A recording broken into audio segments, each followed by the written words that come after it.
It's time for MacBreak Weekly. Andy, Alex, and Jason are here. And yes, so is a new iPad mini. We'll talk about that. Is it a buy or is it a hold? Is it a sell? We'll also talk about what this means for future announcements this month, including an M4 Mac mini. Then we'll talk about Submerged, the new Vision Pro movie. We've got the review and an amazing feat at SpaceX. All that and more coming up next on MacBreak Weekly. Podcasts you love from people you trust. This is Twit. This is MacBreak Weekly, episode 943, recorded Tuesday, October 15th, 2024. Over-egged the pudding. It's time for MacBreak Weekly, the show where we cover the latest Apple news with Mr. Alex Lindsay from OfficeHours.global. Hello, Alex. Hello. It's good to see you, my friend. And Jason Snell from SixColors.com. Hello. Hello. It's good to be here. Good to see you. And, of course, Andy Anako from GBH in Boston, back in his prison cell. Who are you helping out this week? Actually, I'm in a comfy bunker. As we're getting now within less than a month from the election, I'm making sure that things are stocked. I've got my canned goods. I've got my propane. Good idea.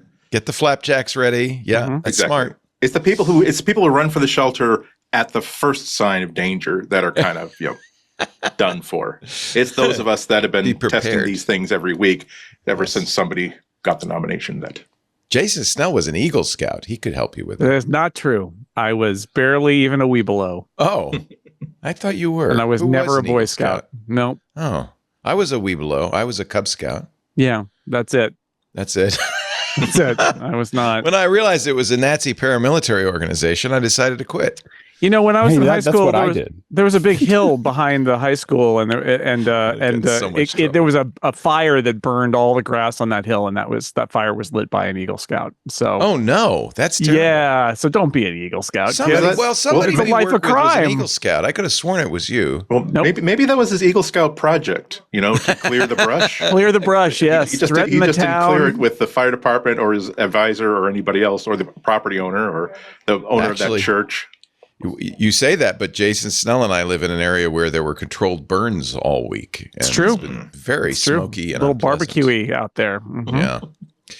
So Apple, but now it's we're throwing everything into the mix because Apple just released an iPad mini with no fanfare. Zero fanfare. There's not even a little movie on the YouTube channel, like on Apple's YouTube channel. No pre-produced movie there. So Mac Rumors did a breakdown of all the things that just was released maybe an hour and a half ago that talks about it and gives us the lowdown of this new iPad mini. But it's a fascinating release strategy of here you go. Well, it makes one wonder if, and I think the conclusion was that there will be no October surprise from Apple, that they're just going to dribble this out. I don't know. I mean, yeah, I think that it makes the chances a little more likely that we're going to see Macs, but the Mac announcements are more substantial than this. Yeah, so I think there still may be a Mac event. It's possible there'll be a Mac event, but I think it makes it a little less possible, a little less likely, because now there won't be an iPad as a part of it. You look at this announcement, though, and you can see why it's a press release. There's almost, I mean, really, what did they do? The answer is they updated the processor so it supports Apple Intelligence, A18, which is a high. Expected. Yeah. It's not. It's the A17 Pro. Oh, it is the iPhone 15 chip from last year, the 15 Pro chip from last year, which is weird. I wrote about this morning. It's weird because. Why would they use? Because they had leftovers. This is it. So they're clearing out of, this is on that first generation 3nm process that Taiwan Semiconductor uses. And as we know from the M4, Apple is trying to clear out all the M3 generation on that old process because it's inefficient and expensive. And there are lots of reasons why TSMC sort of said, no. We got here first with this one, but we can't do this sustainably. We built a second process and they redesigned the M4 to run on that process. So yeah, it's also, these are 5 GPU cores cores instead of 6 on the iPhones. So it feels like it is a combination of binned chips that didn't get into the iPhone, leftover chips. I've got some other, there's some other things that are probably involved here. Was that line, contractually obligated for a certain size of a run? Was the iPad designed a little bit earlier, and therefore they weren't going to count on that iPhone 16 chip? Do they want to prioritize making iPhone 16s instead of iPad minis? I think all of these are possibilities, and probably several of them are true. But as a result, really, this is an update for Apple Intelligence using an old chip from last year that they can, that it's worth their while to bring over. And otherwise, basically nothing. There's a Wi-Fi update, and it supports Pencil Pro, which is I think good. is actually really interesting. There's people like me that I have 2 iPad Pros. They're a year or 2 old. I really have a hard time deciding why should I buy another iPad. I'm not like pressing these ones against the wall as far as performance goes, but I really want one that has the iPad, the Pencil Pro. Yeah. I do not want to spend $2,000 on another iPad right now. And so this one actually looks pretty interesting to me with a paper surface. It'd be kind of a fun little sketch pad. Every iPad isn't it too small to really, or no? No, 7 inches is fine. Yeah. You just scale up to where you want to. It's like writing on a little pad. And you zoom in. Yeah. It's actually an 8.3 inch display, so it's And spec wise, it's an iPad Air. Essentially, that is what they're going for. I've heard from some people who want iPad Pro features in here, and I get why people would want that, but clearly Apple thinks of it as a small iPad Air, and so it's got the same, it doesn't, no ProMotion and no Face ID and none of those things, because it really is just a small iPad Air, basically. Comes in colors. I ordered the purple. Yeah, it looks desaturated from the last time, so they've made them less colorful than really it was. But maybe in the right light, you can hold it at an angle and squint and say, I guess that's purple. Super light purple or blue or starlight, which is but still impressive that there's only one shade of gray in this lineup. They didn't decide to make 3 of them space grays. gray. Yeah, but having seen some of their quote unquote purples, some of those Purple other gray. colors are like very lightly tinged gray, very, very lightly tinged gray, including starlight, which is just a kind of slightly goldish gray. They're all silver and gray. That's what they all are, really. We're all gray under the hood. Well, maybe if they're using bin CPUs, like as we're guessing, like maybe they're also using like paint colors that this was supposed to be like sort of an aquamarine blue for the MacBooks. Just use that. Okay, use that paint on one of the water it down paint a little. colors. Wow, that's a new concept. Capacity 128 is the starting point. 512 is the max. That's a higher starting point, but remember, this was 2021 the last time the Mini was updated. Mm-hmm. And this is the first Mini is this the first Mini with the USB-C? No. Nope. Okay. I haven't updated the. No, the one 3 years ago had most of these features. Same display. This is the one. In fact, I'd be very curious if I can use my case for the old iPad. I bet. The problem. So they relocated the volume buttons, and the reason they did that, I believe, is so that you can charge the Pencil Pro on the side. That makes sense. Yeah, magnetic connector on the side. I see. This is the old one. The volume button's on the top. They're putting it now on the side here. I think so. Yeah. No, the volume buttons are still on the top. Okay. According to the specs page on the Apple Store, on the top you got your volume buttons, you got your stereo speakers, and then on the right edge you got your top button / Touch ID sensor. So still volume buttons. So this is when I'm looking at this picture, which is incomprehensible. I'm looking at it in portrait mode. This is the long side facing the screen. Yeah. Okay. And this is the on-off. By the way, I don't mind the lack of Face ID because Touch ID on this is quite good. In fact, I prefer it. At night, especially. Yeah. Mm-hmm. So they don't say how much RAM, but to use Apple Intelligence, do we need 8 it's got to be 8. You got to figure 8. Yeah. Yeah, it's going to be whatever the configuration in the iPhone 15 Pro last year was, which was until they announced the new iPhones, the only Apple Intelligence iPhone. So it's basically whatever that base of iOS. That's what it's going to be. Yeah. That's a little disappointing, I must say, but it's about what we thought it would be. We thought we might have the A18, So that's, I guess, the biggest disappointment. It's just not the. I mean, this is a sustenance iPad. This is just. I think Jason was right to elicit the ghost of the iPad Air. This is the iPad Air in a much more compact, pocketable form factor. Something that is a little bit more discreet, and that's pretty much it. I mean, it doesn't have to be a barn burner. I think we're all happy that there's an option for having enough storage that you can actually put a whole bunch of stuff on it and not care about it, because this is going to be a really nice content consumption device. And we're very, very happy they can use the latest Apple Pencil, and it can charge by clicking on the side of it. Because I mean, you got to face it that almost everything that Apple has touch on is a way to showcase Apple Notes, and they're not going to make sure that the latest iPad they put out doesn't have a showcase for Apple Notes. So they do claim double the neural processor performance, 30% boost in CPU performance. They're really emphasizing that this is designed for Apple Intelligence. So I guess this is the Apple Intelligence update, because they don't want that product. I think they want as few.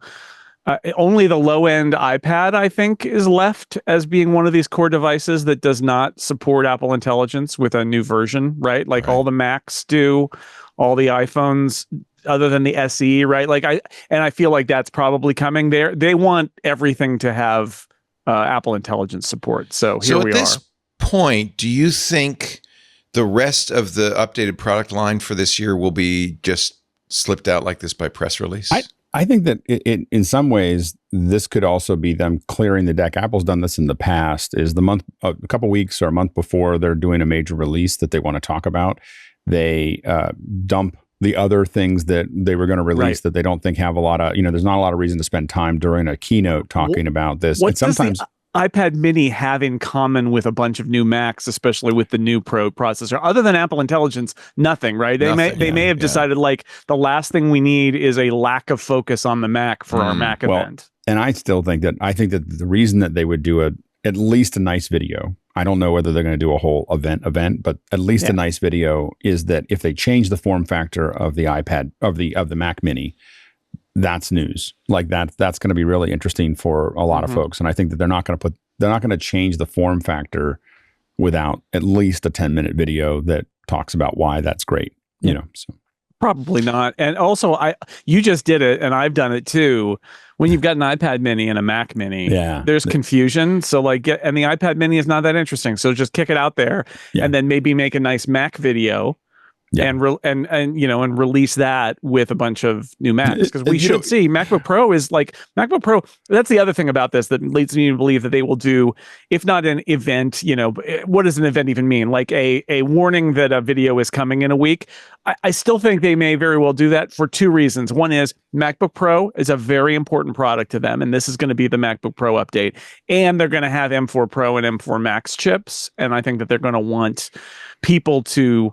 They're going to want to sell those because that's their processor prowess at a new level, and M4 on the Mac for the first time. So that would lead me to believe that it'll be a little bit bigger, but they could very easily drop it on the day and put the video out. The video doesn't have to be presaged with an invitation saying, please come watch our video. They could just drop the video and say, hey, new Macs, and walk away. And they often drop a bunch of like meet the new whatever, like even as much as 2 weeks after the first one actually drops. The day of release is for the let's license our hit song that we can promote on Apple Music. Hey, let's get the CGI. Hey, let's get the dancers in there. Sometimes it really is just what they're going to put onto TikTok and Instagram and YouTube is just here's meet your brand new Mac Mini, iPad Mini, and they can do that in a couple of weeks instead of on the day of. I do think that there is there's a tier, which is that we're going to live stream it. We want some version of the press to show up because we think it's enough, and we want to control. I think the live streaming of it controls the narrative just a little bit because everybody gets it at the same time, including the consumers. The press potentially gets to see it instead of doing, they'll still do the off, the off date, build up and so on and so forth. But I think that there is an advantage to doing the live stream. And again, I think that if they were just doing another Mac Mini and just everything was in the same form factor, I would think that they might just release a video. I think that the new Mac Mini, I think a lot of us are really excited about. So I think that that's the thing that it feels like they would do something to talk about what it took, because I bet you it was pretty hard to take the form factor that they had. They had to make a bunch of decisions about what they took out. They're going to have to explain that. They're going to have to explain, what it took to get it down to the size. I'm sure there's a bunch of engineering lift that Apple likes to brag about. And, whatever they're doing is probably going to be pound for pound, literally pound for pound, one of the most powerful computers ever made. It's, regardless of how it, it's going to be this tiny, if it comes out at that, maybe we're all wrong and it's all going to just be another Mac Mini with an M4. But if they actually squeeze it down, it's going to be an incredibly powerful machine for the size. Yeah, and they're definitely going to want to haul out the 40-ton hydraulic press again. To get that. I mean, they got so much press over that the last time. They'd be fools not to just do it with the Mac Mini. But say we're doing it with our own product. Like we squeezed it down, and we didn't squeeze your violins down. With little we took our own from Santa to orphan child, from Santa to underappreciated teacher, and just. It would actually be a very nice way of retracting that without retracting it. To take a bigger Mac Mini and squish it down. And maybe some pianos come out. I don't know. Well, a selling point could be that now it will displace less oxygen in your office or in your home, more breathable O2 for everybody. Again, everybody's worried about the climate. I think that's very much on the nose. Well, there you go. I don't know why I'm not it's weird that they're doing all this, giving away these brilliant ideas for nothing. It's weird that they're doing all this without actually having Apple Intelligence out. But we'll be ready. We'll all be ready. They're laying the groundwork. Oh, is that it? Yeah, they're pushing out first building the foundation. Before Apple Intelligence, there's the Apple half-wits, and that's 18.1. There's the functional moron. It would be 18.2. Oh, well. I did notice that if you do 512 gigs of storage and you add cellular, it comes out to $1,000. I did notice that. I also noticed that now Apple Pay, I don't know, maybe this is just me, but they now put a scan code and you do a picture with your phone of it when you do it on the laptop, which I think is kind of cool. It's a little like passkeys. Maybe that's just me. I've never seen that before. So the only reason I got it is because Lisa wanted an iPad mini. She sees me using mine all the time. And she said she'd take mine if I bought the new one. So I bought the new one. Winner. Winner. Everybody's a winner. Mm-hmm. I did have to buy a new folio case because this thing has really taken a beating. Should that happen? That's disgusting, whatever it is. And you can clean it. You can wash it. Yeah. It actually. Can I put it in the dishwasher? I would just use some soap, some like dish soap, and wash it by hand, and then let it dry. And might have been a mistake to buy a white one. I was going to say I would suggest not buying a light one. Also, yes, sure. Might have been an error. But it has been. I didn't think it'd be 3 long years. Yeah. So Dawn dishwashing. You know what? I love the Mini. I love the form factor. It's the most used iPad easily. And so good. I'm glad they've updated it, I guess. Right. Yeah. And I look forward to whatever it is they decide to do with the it'll be M4 based Mac Minis. Right. Possibly anything else? Well, we think that they're going to be all technically the MacBooks. MacBook Pro. By the way, Mini, Gurman and confirmed that Russian leak was he thinks it was real too. Yeah, he's in his newsletter this week. He said that he talked to his sources inside Apple who confirmed that that's a real that's the thing. That's cool. The product numbers are right. Everything else is right. So his theory was that they shipped those, that they pre-shipped them to various warehouses. And that it wasn't a supply chain link from China, but his theory was that it was in a warehouse somewhere in Europe, Eastern Europe, and waiting, and somebody had a pallet fall off a truck and take them to Russia, because we know that there's a market in Russia because Apple isn't selling new hardware in Russia. And they happen to get a pallet of something that wasn't even out yet. I would imagine there's some leakage that's happening regularly, but it isn't usually something that isn't released. And in a lot of the countries where Apple doesn't have an official presence, and especially in Russia, the multiplier on the retail is anywhere from 2 to 10 times what it would normally cost, because it's it's considered it's a little bit of a black market. It's not just that it's black market; it's that it's a positioning piece. Like, oh, I got the new Mac. It's for the folks that have the money to do it. It's a status symbol. Yeah, 100%. No, we're all. It's the same thing here in America, by the way, Alex. but remember what it was like in the earlier, but up until the iPhone 5, iPhone 4, iPhone 5, where it's like people would come from Australia and just come back with like steamer trunks full of iPhones to bring back just for the good people of Australia. When we went to Czechoslovakia in the 60s, right before the crackdown, they wanted Levi's. That was the hot item. Yeah. Blue Jeans and Beatles albums, wasn't it? Yeah, Blue Jeans and Beatles. We didn't bring any Beatles albums. I knew someone who flew into an African country and they would just take 10 iPhones with them every time. They just buy 10 iPhones and they would pay for the flight and hotel. It was a free trip. You just sell them out for the. You got to be careful. Paul Thurrott was talking about this last week because he goes to Mexico and he brings with him, I think he said 8 or 9 laptops because he's got review units and stuff. You can't do that. And he had heard stories about people being stopped and forced to pay tariff because the implication is you're bringing these in to sell. But he said he just not only that, but there's much. So the rule at the border is that you're allowed to bring in, you brought one laptop and one non-computing device. Like one computing device is not a laptop. And a lot of people have been surprised because for years an iPad did not count as a laptop. And apparently starting last year, they started counting iPads as laptops. So a win for Apple PR. It is a type of computer. It's a legitimate computing productivity device.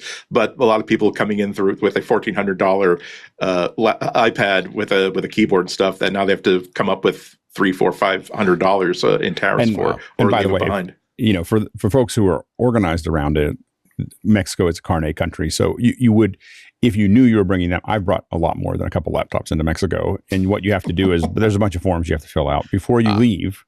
And it costs a little bit of money. Paul never figured that out. But if you, and you can get through it. I mean, there's a lot of things you can move in and out of countries without too much trouble. It's just if you get caught, if someone decides they're going to pull you over for it, if your backpack looks too heavy, if your cases are a little too nice, oftentimes those are the kind, or that's when you get pulled off and you just want to know that you have to. If you packed your iPhone in coffee grounds, that sort of thing, that's a good point because my wife always likes to bring her own coffee no matter where we go, and grinds it at a time, and then gives it to me to carry, and I always get stopped.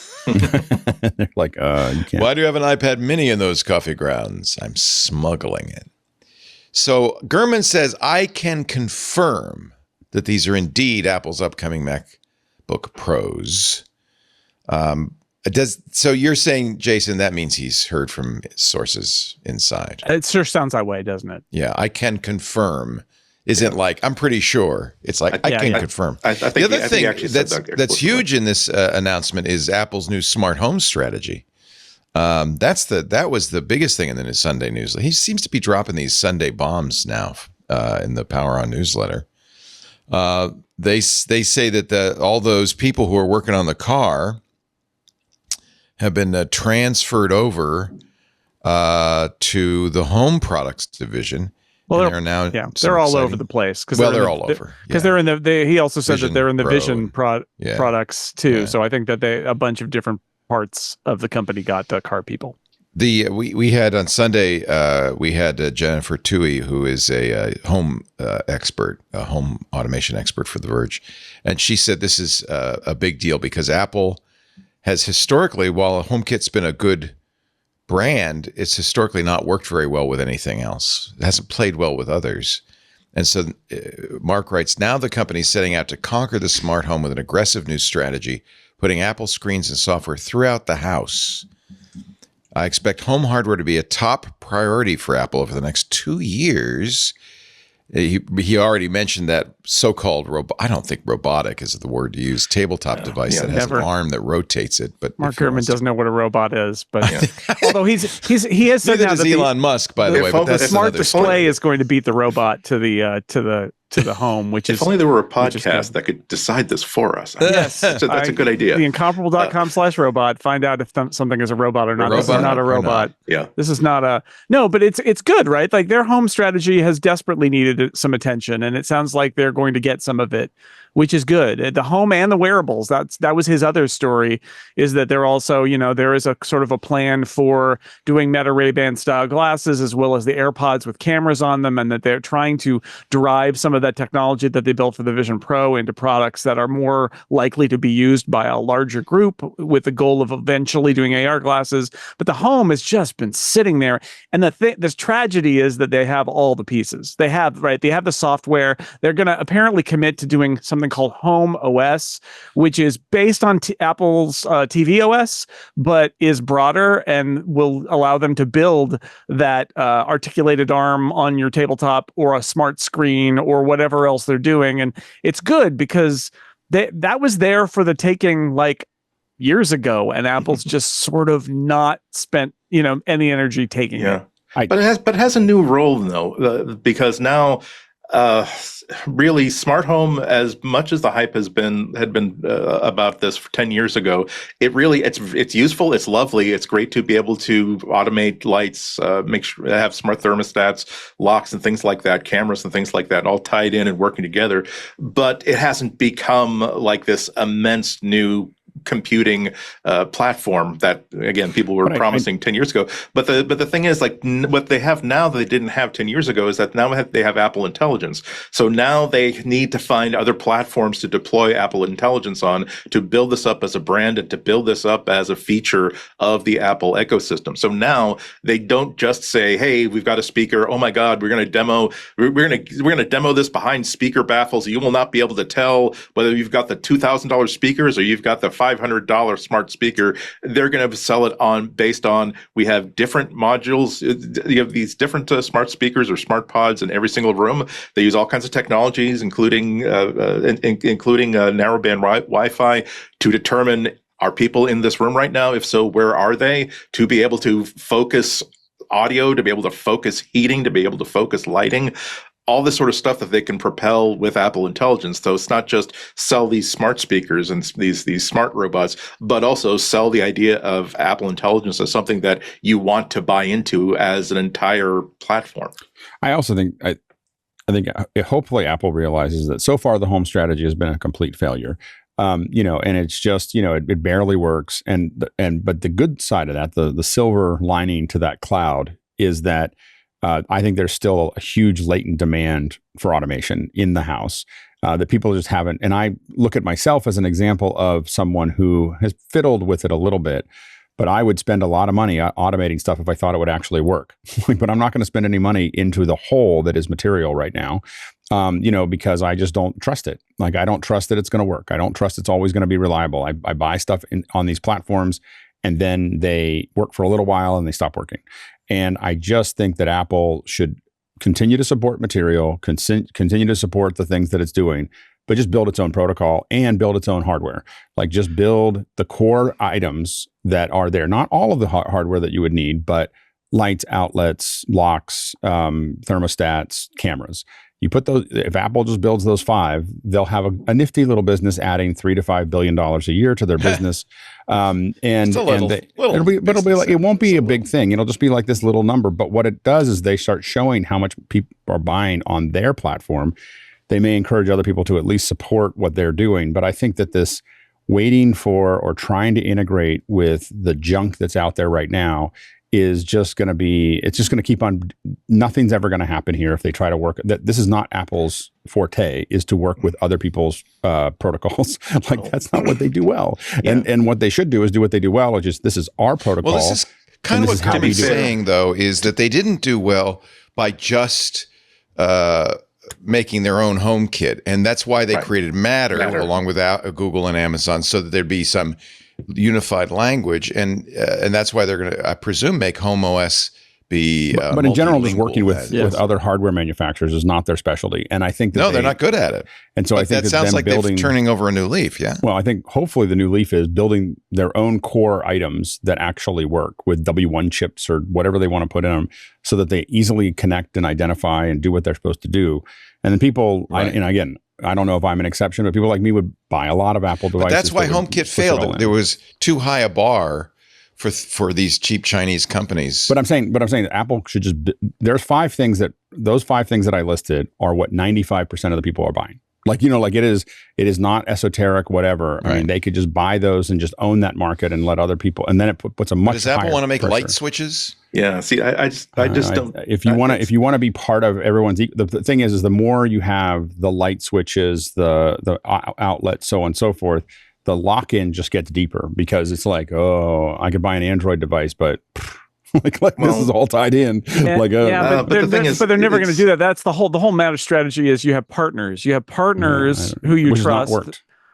Well, it's ironic because Apple has. That's not right. That's not right. It has not worked because for years and years and years there was an arms race in the smart home world where everybody was making incompatible stuff, and all of the players gave up. They said, "Look, we can't do this anymore." That's not what the consumers want. That's what the goal is with Matter. And the fact is, Apple doesn't even make a Wi-Fi router, which they totally should be making now because of all of the reasons that it would make sense with their brand and privacy, and they could put like VPNs in it. And like, there's so many things they could do. They're not going to make light switches. So they got to find a partner, just like they do when they go to Belkin and they say, here's a thing, wink, wink, nudge, nudge, that we don't want to make, but you can make it to our specifications, and find partners. And you put those in the Apple store, and they cost a little bit more, but you can sell a lot of them in the Apple store. And I think that's a good strategy, because I mean, Alex, like let's state the facts. They can't even ship a HomePod with a screen, right? Yeah. So like to get down to the level of, and they don't need to reinvent Lutron Caseta switches, right? Like there are a lot of good,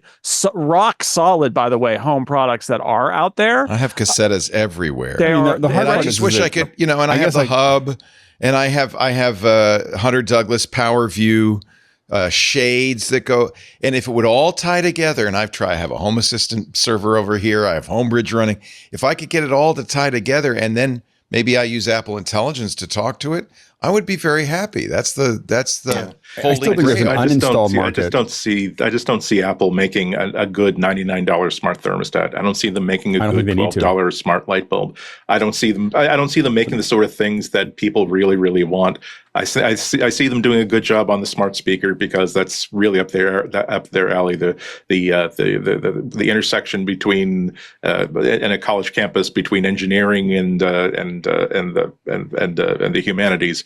That's how they roll. I think that they spent way too much time getting away from accepting other hardware and accepting other platforms, and that's why they put so much time and effort into co-developing Matter, because that's a solution to the problem that people want. People don't telegraphed they want to do this, right?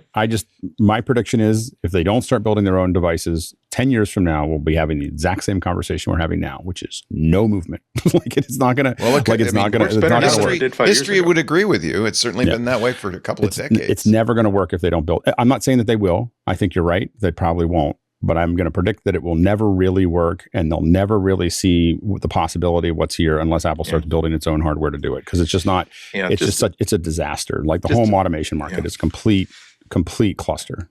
Just as an aside, though, if there's one skill that Apple has never demonstrated, and I really, really wish that they would, it's the ability to make things good when they don't have total control over everything. It's hard. I know it might be even an insolvable problem to solve it the way that Apple would like to solve it, but they've never really demonstrated the ability to say, look, here's a device that is well documented. It's based on lots of open protocols and open software that we can easily understand, but we didn't build it. We also didn't build our desktops. We didn't build our phones. We didn't build our iPad, our tablets, and the operating systems that run them specifically to anticipate this device and to make sure that it works well with it. Demonstrate that you can make it work well on your platform. They really never demonstrated that. And I would love to see them do that by saying that, you know what, it is impractical to say that the only way to get home automation working well is to do the entire widgets from soup to nuts on our own. I would love to see them demonstrate, okay, it's going to be such a pain in the butt, and we're going to hate ourselves for even taking this on for ourselves, but this is the only way to deliver a good platform like that is going to suit most of our users who, again, don't have $800 to spend on an Apple starter kit for, again, light switches, light bulbs, and a thermostat. There are people that have that money to spend on that starter kit. And that's the thing, is that Apple, like, if, I wouldn't know about $800 thermostat, but for $279, which I think is what I paid for the first Nest, I would buy an Apple. Like, I don't need it to be $99. $279 would be fine. And I would replace my thermostat right now. And so the thing is that there is definitely a market there that Apple is already, it's all the way down to, like, the Apple used to make these 6-foot HDMI cables. They don't make them anymore. That were the best 6-foot HDMI cables in the world. And they, and it was this crazy thing that the reason that you want Apple to build these things is because whatever their mindset is, they built these things that were declared to only be 1080p, but actually did 4K 60. They were perfect as far. I still have some around. When you pick them up, you're like, oh, I really. So the thing is that that's kind of, there's some people who, if I'm going to buy something and leave it in my house for the next 15 years, I'd rather have Apple just build the whole thing than buy some cheap Chinese, trash. So according to Gurman, Apple's going to be making, Matter be its standard for home OS. That's one piece of the foundation. Another is artificial intelligence. They want to use Apple Intelligence to offer home automation on steroids. I'm reading Gurman from his Power On newsletter, as well as precise control of applications, devices, and media. Core piece of Apple Intelligence, a new app intense system, INTENTS, not intense, but intense, that allows the Siri digital assistant to manipulate features inside apps. AI will also govern how the products work. The tabletop device will use AI to understand its surroundings environment. By the way, that's something, Roomba and other home vacuums did, and people were very upset about Amazon buying Roomba for that very reason. Amazon wanted to understand your They know where my coffee table is. No! So it can sense who is looking at the screen, what people are doing, and who is speaking. Only Apple could get away with that, right? Everybody's afraid of a company like Amazon doing that. That capability could make the device compelling, and it might actually be the first product built from the ground up for Apple Intelligence. Interesting. He says that's a misleading claim that Apple makes about the iPhone 16. I kind of want to dig into that little sidebar there. The third component of the smart home strategy is software, the new Home OS, which will be based on TV OS. Apple's in an interesting position because they do have hubs in most homes. If you have an iPad, if you have an Apple TV, you have a hub for HomeKit without doing anything, to make it hubbish. To jumpstart these efforts, the company's building a new home ecosystem team and move some engineers from the car project. Won't be an easy task. He agrees with you, Alex. Its first home product, the Apple iPod Hi-Fi. Remember that? $349 speaker designed to work smoothly with the Apple lineup. Discontinued after 18 months. Still have mine. Still use mine. You still use yours? Yeah. Ours probably is. It's a really nice speaker. It has a 30-pin dock. Yeah, but you could. It also has an aux in, and you can buy. I don't know if they're still available. You could buy like a Bluetooth adapter. So you basically, instead of sticking an iPod in the dock, you stick this little Bluetooth chip inside it, and now it's just a Bluetooth speaker. There is a risk. I think people are nervous about a company understanding who's in the house, what they're doing in the house. That makes people very nervous. Lisa just returned. She bought a Dyson curling iron. They call it the Straight. And you can't use it without signing up and installing an app on your phone. And there's no manual. There's just a video that you have to give them. You have to create an account for. She returned it. She said, no, I'm not going to do that. This is why being a Matter controller is a good business case for Apple, right? They're already doing this a little bit with HomeKit Secure Video, which kind of works. It's got its issues, but I have some cameras that are HomeKit Secure Video. And the fact is, I am not only as an Apple One subscriber, do I get that, which is great. So I'm not paying extra, and I don't have to subscribe to some, you buy the camera for $200 and then you have to pay $20 a month to some service for that. Not only that, but it's using Apple's iCloud encryption, and it's end-to-end encrypted. And I have a trust in that I do not have in random cameras cloud infrastructure. Right. So there's room here for Apple to say, look, the future of your home is smart, and it is devices that are going to know where you are so that they can optimize and turn the lights. We can use ultra wideband to do occupancy sensing, even with an occupancy. So this is all great, but we're going to do it all on device in the house, and trust us. There are only 2 companies that make Apple HomeKit secure video cameras, Eve and Logitech. That's it. Right? So I know you have one of these 4. You've just told us. Right? I have a Eufy, but I don't know if they still make that model, and a Logitech. Because this is the HomeKit secure video page at apple.com, and it only has 4. Yeah. That's weird. Yeah, well, I mean, but this is so anyway, my point is Apple has an opportunity here because they have built a level of trust that maybe doesn't exist in other places to say, well, we're going to do smart home control and a Matter controller in your Apple TV or in your iPad or wherever you want it. And you can trust us because we're not going to, we're going to do everything end-to-end encrypted, and it's encrypted on our servers, and we're going to not mining your information. Like, there is a case to be made there, but it's probably at the big device level, like your HomePods, partner level, and that hub, right? And the idea that but your data is being processed, and these different devices are being communicated with by Apple's hub that doesn't go anywhere else. And to that point, I mean, I never plug my TV into the internet. There's all kinds of papers that talk about hey, you should not do that.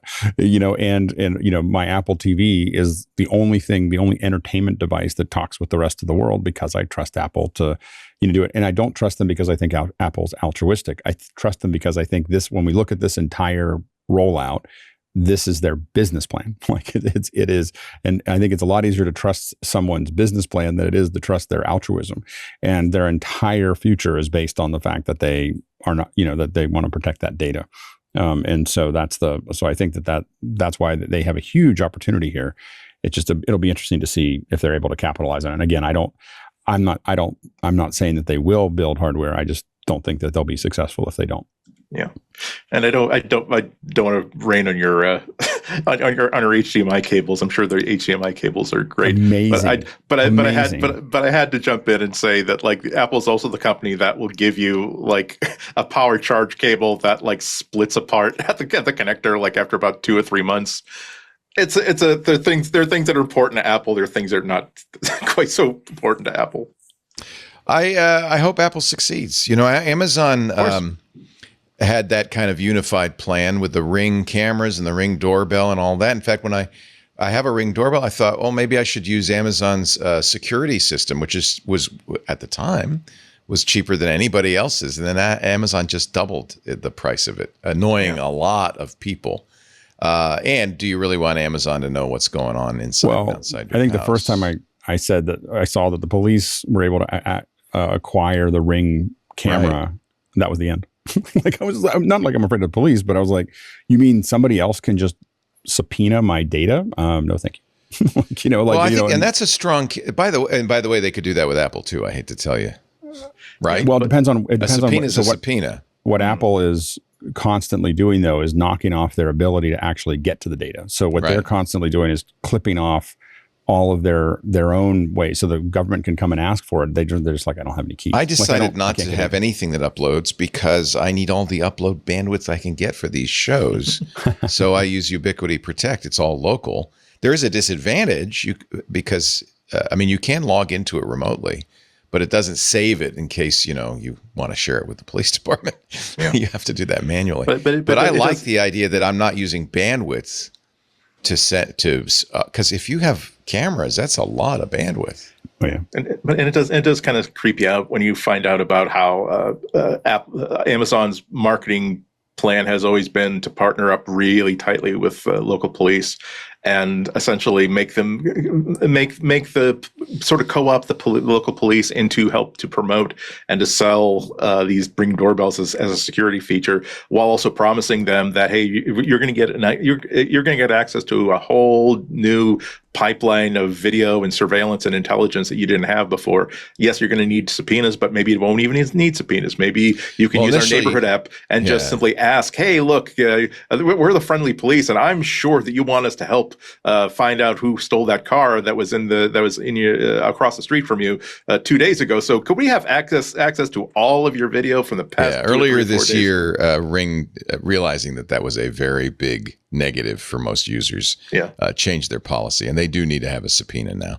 But I think anybody who has an internet-based camera system probably is subject to subpoena from law enforcement. Sure. That's kind of how it works, right? Now, if law enforcement wants my camera stuff, they have to break into my house and take my hard drives. Well, get a warrant, and then get a warrant, man. Hard drives. Get a warrant and take my hard drives.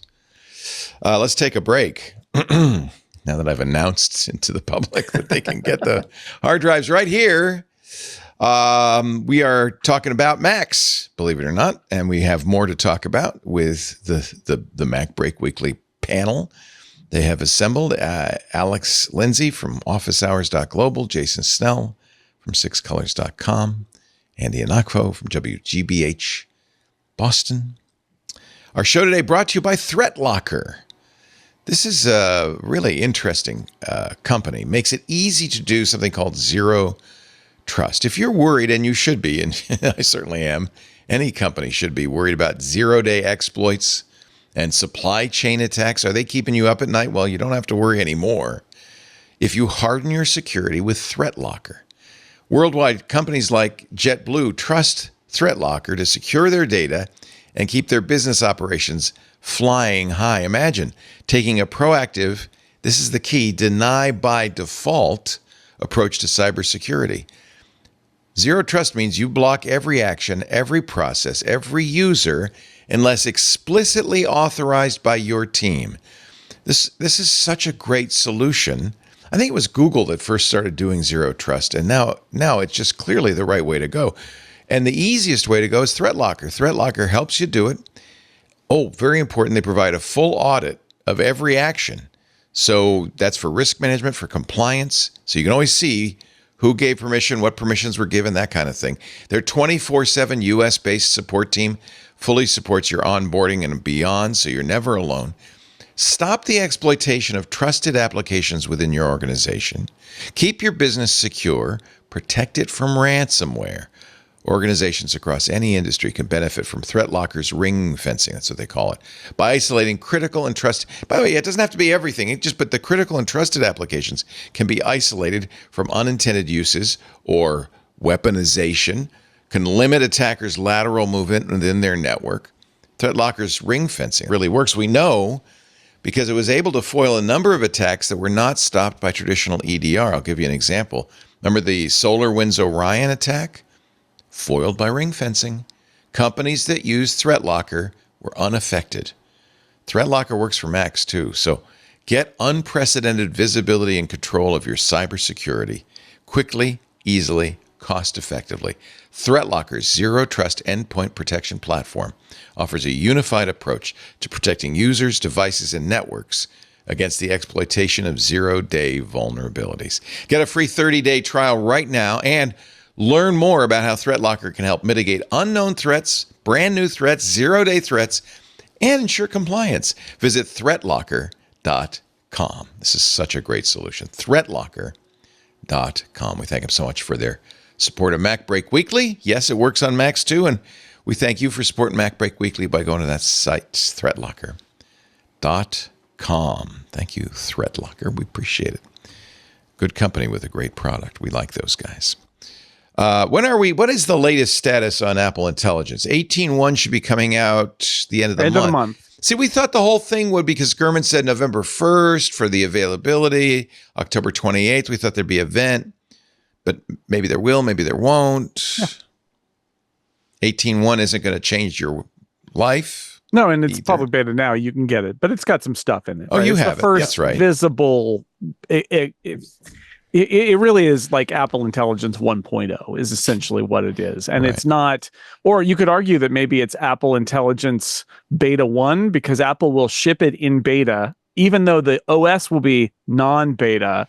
Apple Intelligence, they're going to call it a beta. So it's really beta 1 of Apple Intelligence. And then we're going to be getting iterations of that over the course of, from now until WWDC next year. There's actually one thing I really like. You can, that's in 18.1. Maybe people will be excited about this. You can set your primary email address. It'll make it easier to change the address associated with your Apple account. That's always been kind of hard to do. Needlessly hard, Yeah. So the primary email address is the one that people see when you're sharing documents and in calendar invites. And if you in the past, it was your iCloud.com address, and it was very difficult to change that. So now this is something new in 18.1. I like that. Is that available in the beta? Have you tried I think that? so. I haven't tried it. Yeah. I like my email address, so. It does seem like if you look at like Gurman's roadmap and a couple other sites who've like reported his roadmap and added their own like herbs and spices, like this 18.1 is going to be fun, have a lot of basic stuff into it, like text transforms, summaries, summarizing your notifications. There was a funny story that ours like picked up on. So a developer who's got the 18.1 beta, so I guess they were having a problem with his girlfriend, and the girlfriend like sent him a bunch of texts that, okay, I'm done, I'm breaking up with you, I want everything like out of my house, all this stuff. And because he had the beta installed, Apple Intelligence summarized it too. I'm leaving you. Wants her stuff. No, not even. Listen, look. What was it? No longer in a relationship. Wants belongings from the apartment. That kind of takes the curse off of it. It's like okay, I've got the thrust of those messages. The funny thing is the real like dagger like heartbreak. Poor Nick. You feel for Nick. Is that that's a horrible thing to get. Oh, I don't know. I think many men would just prefer the summary. Cut to the chase. If you're going to tell me, like, it's not me, it's you. Like, I need there's some this whole space. like talking around everything else. I mean, I think men just are like, okay, what do you need? What are we doing here? Well, and then that guy named Yorgo, and not just that, but it's Croatia. Like I was when I read this story, I was thinking of like how many times like have you like you suddenly get one ping off of your phone, and then suddenly like a flurry of pings, and that something has happened in your family, and you're like, do I have the strength and the courage to pick my way through this? If there was a way to say that, oh, no one's dead, don't worry about it, no, we're not convening at a hospital, like what happened was that somebody bought a dress for a wedding that was too similar to the bride's gown, and a whole bunch of people are having a whole bunch of feelings about it, maybe you want to stay out of this. Of course, Ars Technica said, well, how did that make you feel? He said, well, I do feel it added a level of distance to it, that it wasn't a bad thing. Maybe a bit like a personal assistant who stays professional and has your back even in the most awful situations. But yeah, more than anything, it felt unreal and dystopian. I guess apparently they got in a fight in a bar. He got up and left, and then she sent a text that was something along the lines of, I can't believe you just did that. We're done. I want my stuff. And of course, Apple Intelligence said, sir, your girlfriend is no longer in a relationship with you, wants the belongings from the apartment. That's a good Jeeves message. I like it. Imagine connecting that to like through shortcuts, connecting that through like a generative like AI so that it automatically converts that into a country song for you. I got bad news for you. I picked from up the my internet. Phone. My AI told me I was all alone. But I didn't hear it from her. I think we're going to see a lot more stories like this, right? Yeah. Sure. Yeah. I will say that again, there are times where like even when it's bad news, it's kind of, I would have appreciated, again, being able to just gently ease myself into it by saying, okay, prepare yourself, it's bad. there's something you really need to check out, and it has to do with the health of your cousin. Like, well, okay, let's. In the Ars Technica article, Kyle Orland points out that it was Benji points out that 20 years ago, people thought getting a breakup text was the lowest of the low. Yeah. When Kevin Federline broke up with Britney Spears with a text in 2006, it was like news, like, oh, how dare he? Now, but if I don't want a phone call, I would prefer a text, and even a text summary might be better. So I think this might be an improvement. We adapt things. I mean, that's such a great example. That's like, and before that it was, oh my God, you put something that serious into an email and not a telephone call, and like nobody wants to hear a phone call. Like maybe we will take it from text messaging to a phone call, but you don't want to start off that way. Societies have such interesting ways of adapting to technology. It's a way of expressing like who we are as humans, that we have this new outlet in which to take a social situation that's been 500, 600, 1,000 years old, and now we can express it in a brand new way that's specific for the 21st century. I mean, we've been breaking up with humans have been breaking up with each other with low EQ for true. I mean, finding your clothes on the pavement is usually a pretty low EQ breakups. Is it's just like I mean, Henry VIII, horrible at it. Yeah, like chopping people's heads off, very low EQ. Yeah, very why low EQ. Let me back in cave? I mean, it goes that far back, right? I'm sorry. Why my axe outside? Alex, I have to apologize because that came from you. I did not interpret that as emotional IQ. I interpret that as like the equalization of like an audio for like I'm sorry, just Andy. a little. You need to nudge it's a little bit too bassy. When you threaten the lives of myself and my dog, can you just not you? It's me. I need more air around the clanking of the weaponry. If This week on MacBreak Weekly, caveman breakups. Not you. No. I cry. Jason did do his iPhone 16 Pro review. Finally. Well, that everybody else gets an embargo, and then the reviews come out, and they've all had them for a week, and then I get my phone. I prefer you take your time. I want to hear what it's like after the fourth week. So it's like a series of little essays about the iPhone after using it for a few weeks. And so, yes, I posted that on 6 Colors. I think one of my biggest takeaways is that I like the impulse to build the camera control hardware, and I don't think that the camera control software nails it. I feel like it's too complex as a default, and that Apple has this thing. It's like, how Disney does this thing where they do plussing. It's like, let's plus that. Let's take a thing that's just a thing and we'll plus it, and then we'll plus it. And I feel like that's what Apple did, and they did it too much. That they said, first off, let's do a button. And they're like, but what if it has a haptic at the bottom, and it's pressure sensitive, and it's a touch sensitive surface? They plussed it. And then we will also plus the software, where we will add like different things, and you can double squeeze it to go up a level in the hierarchy. And here's what I think. I think that those are great pro features. Those are great power user features. They should exist, but I think that they shouldn't ship with them turned on.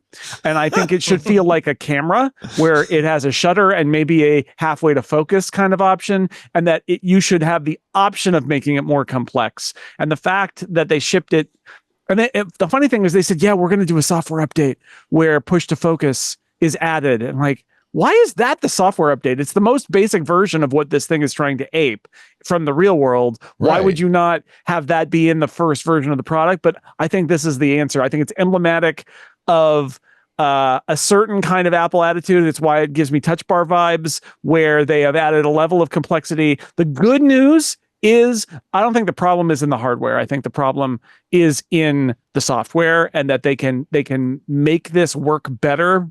I don't know if they will, but I hope they will look at it and say, maybe we didn't quite nail this time. Because I think ultimately it's a great idea, and I just don't think that they nailed the implementation of it. And the Touch Bar is the thing that worries me the most, given all I needed was a button that said turn this off.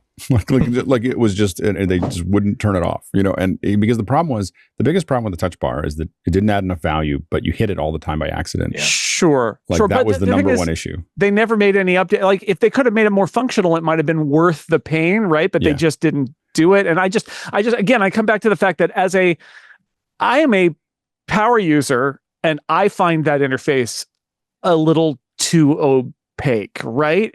And I think that the challenge here is that Apple, look, it's a hard problem to get a product that is used by so many millions and millions and millions of just kind of regular people. How we've talked about it on the show before, right? Like, how do you get powerful features to register when people are kind of like they are stuck in a rut, they know how to use it? How do you even get them to use that button? But I think you have to make things a little more approachable than this feature is. I think it's so easy to accidentally use this feature and to end up swiping through a hierarchy that's above the one that you're in. And they have a TV ad that they show that shows it going on. And I'm like, it's too much. Like the message here really should be so much simpler. It should be, hey, click, click. That's it. And part of me feels like that Apple really centered around the idea that what they have is a camera that makes phone calls, and they've attacked the hardware. They, in my opinion, I still think that they ruin photos. I used to spend so much time in photos, and I was looking at it a week ago, and I realized I almost never open photos on my phone anymore. People say this. What's wrong with the new photos? I just can't find what I'm looking for, and I can't put my finger on it. It's just like it's like I can't select the photos the same way I used to. There's all this stuff, and it's just so uncomfortable for me that I just stopped using it. And so if I need to find something, I go to my desktop. I'm like, okay, I'll go figure this out.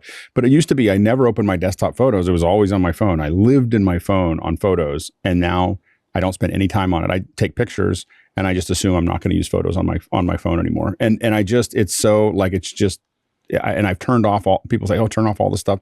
I've turned everything off. I just want it to go back to I have another phone that I opened up, and I got to sit down and look at it because I can't quite put my finger on what's missing. It's just that it's so uncomfortable to use that I won't use it anymore. I didn't think about it. I just noticed over time, over the last, the time that I've had it, I just had stopped using it.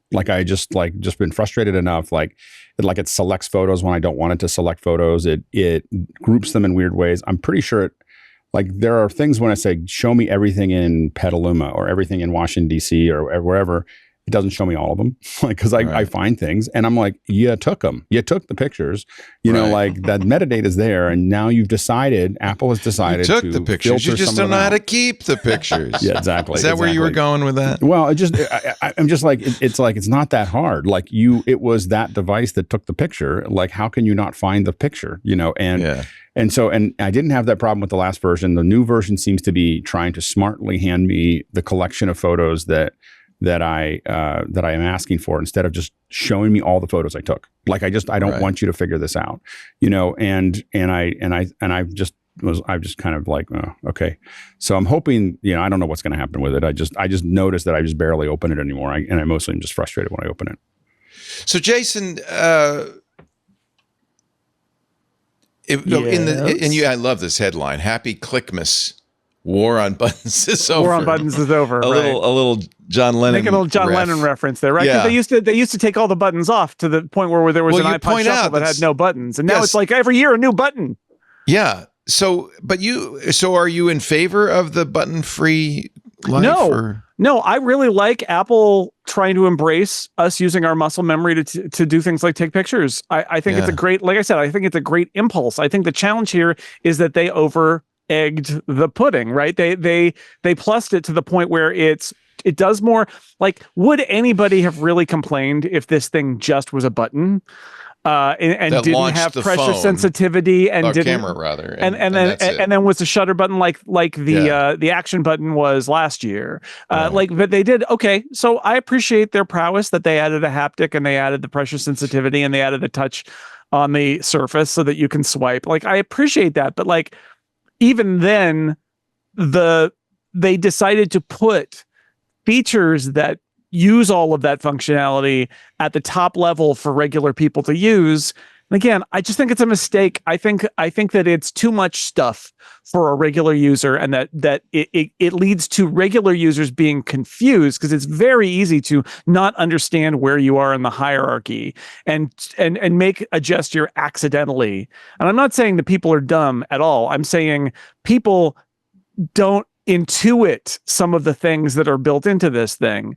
And it feels like it's just a little bit too much, and I wish they had made it a little more streamlined and refined so that out of the box you would just use it and be delighted instead of being like, wait, what is happening now? Why is it doing it this way? And it's just an interesting place Apple's in, where it is a big challenge for them because this stuff is so broadly used.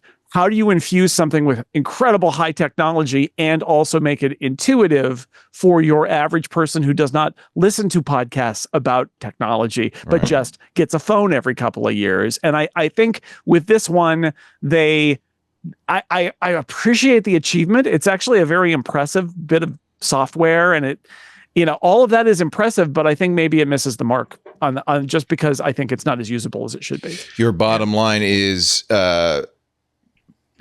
don't buy this phone just because you want Apple Intelligence. You should never buy anything. Yeah, bottom line. I mean, that's one of the other pieces in my review is basically, I get why Apple's doing it. Apple Intelligence is their thing that they're promoting. But the bottom line is you should never, ever, ever, ever buy hardware because somebody made you a promise that there would be a software update that enabled something later. And that we goes only know for this that phone. from bitter experience. Oh, man. So many bad experiences with it. And I know it's like, oh, this is Apple. Okay. Yes, it is a lot less likely that Apple is going to not ship Apple Intelligence. Ever done that, you're right? It's new technology, and also there's the details, right? Sometimes what you get is in June, in the bright, warm summer sun of Cupertino's WWDC announcement, they're like, "Here's a thing that Apple Intelligence is going to do," and then in April of next year, they're like, actually, we couldn't get that to work, and we're not going to do it.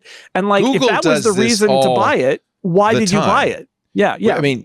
You know when you buy a Google phone that half of the features they sold at Google I/O aren't in it, and a quarter of them will never be in it. But you know that because it's so Google. and you shouldn't. I mean, that's the bottom line: is never buy. I'm not saying don't buy an iPhone 16. I'm saying don't buy an iPhone 16 because you saw a thing in the demo of Apple Intelligence that's a feature that may come out next year, and that's the reason you want to buy an iPhone now. Just don't buy it yet. Just wait because you don't know what's going to be there. And although I understand why Apple has all these ads full of Apple Intelligence, and there's that T-Mobile ad where Snoop Dogg is saying, oh, it's got Apple Intelligence, which is great. It makes me laugh every time that Snoop Dogg is extolling the virtues of Apple Intelligence. Isn't that wild? The fact is, like, you should, as a person advising consumers about what to do, I have to say, don't listen to them.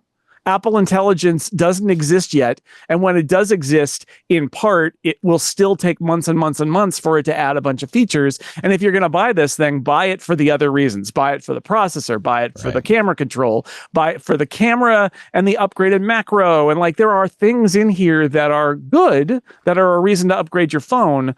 But Apple right now, their messaging on this product is buy it for the promise of features, some of which we haven't even put in a beta yet, because one day maybe it will do those things. And that is not a good enough. I just want to say over-egged the pudding.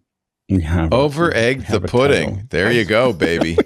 Is that Mid-Journey did that? I mean, it's a Britishism, right? Like it's a Britishism. I love it. It's a great phrase. As soon as he said it, I was like, man, we have it. We don't have another, word for that. So that's why I went with the Britishism. What is the upshot of over-egging the pudding?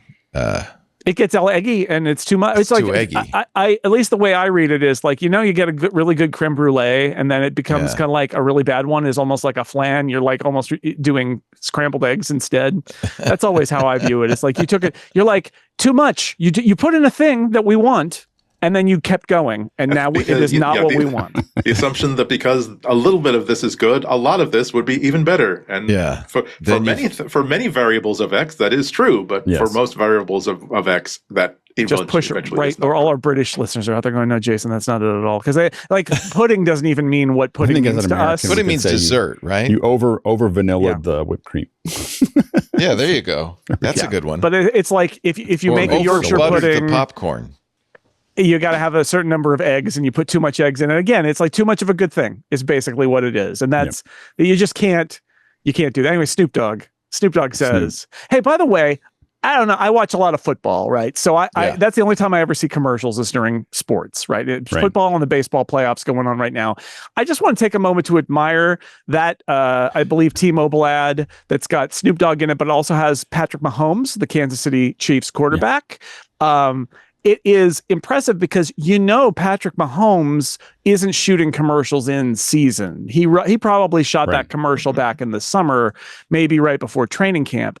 And so next time you see that ad, the iPhone 16 ad with Patrick Mahomes, please notice that all the times Patrick Mahomes is holding the iPhone, he's holding it like where his hand is cut off, so you can't see it. And then there's a shot of his hand, of a hand holding the iPhone 16, and it is, I would say, I believe there was no iPhone 16 yet because it wasn't out. Yeah. And so they shoot him doing all the gestures where the phone is out of the shot, and then they can add the reshoots of the hand and 100%. Say, that's totally Patrick Mahomes' hand. But just watch, he's pretty obviously not out of frame. It's amazing because they didn't have the iPhone 16 right when they did that. I'm always amazed when they have these ads that promote the new iPhone right after the iPhone comes out. But if you watch them, a lot of them, you can see the shenanigans where they're like, well, we can only get the celebrity now and we don't have the iPhone yet. So we're going to have them go, look over there. And then somebody else is holding an iPhone. It's amazing. I think the only thing I would say is that digitally replacing a 15 Pro with a 16 would not be hard. So they did it. I mean, I think I agree with you that they probably did that, but you're like, why would you do that? Like it's like millimeters. So that would be the other way to do it. Right. I could teach 14-year-olds to do that. I think they probably do that sometime too. Right. But this one is just so clearly just like, hey, everybody, it's an iPhone. And it's like, I can't see it, Patrick. Where is it? He's like, it's up here in my hand. Look, I'll show it to you. Patrick, maybe he thinks he's shooting an Android commercial and he had this thing and they said, oh, no, we'll just have it out of frame. And then watching it probably. I mean, if he doesn't say iPhone, they could just replace it with a Samsung Galaxy. T-Mobile, remember, it's not really an Galaxy commercial. Exactly. That's super secrecy, is that he thought he was doing a different ad for a different thing the whole time. And Snoop thought he was doing an ad for this new iPhone case from Bic called Hold the Phone. It's a case with a built-in Snoop Easy Reach lighter in the case, because Snoop. For the iPhone 15. When you're getting baked, you don't really want to have to search for the lighter, do you? Snoop, he's like America's sweetheart. Good, though. The thing is, like, if I scan ads so quickly during, because I have the NFL ticket on YouTube, and when you have that, you just I know that it's 11 taps to get through the commercial break. So usually I don't even see the commercial break. Oh, I do on the Siri. I say, Siri, skip ahead 2.5 minutes. In football, you start to learn where the 5-minute breaks are, the 2-minute breaks, the 2.5. In fact, in Jeopardy, I know exactly how long every break is.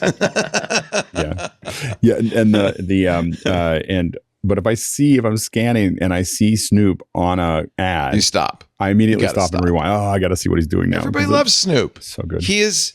What happened? He's America's sweetheart. I'm telling you. How did he become? He's like a deputy Dolly. Like we have a Dolly Parton. We're satisfied with the Dolly. Yeah. We know at some point in the future we're going to need a new Dolly. I think that he's being deputy Dolly. He's being like stepped into the role gradually. Like how we love him. We think he does good stuff.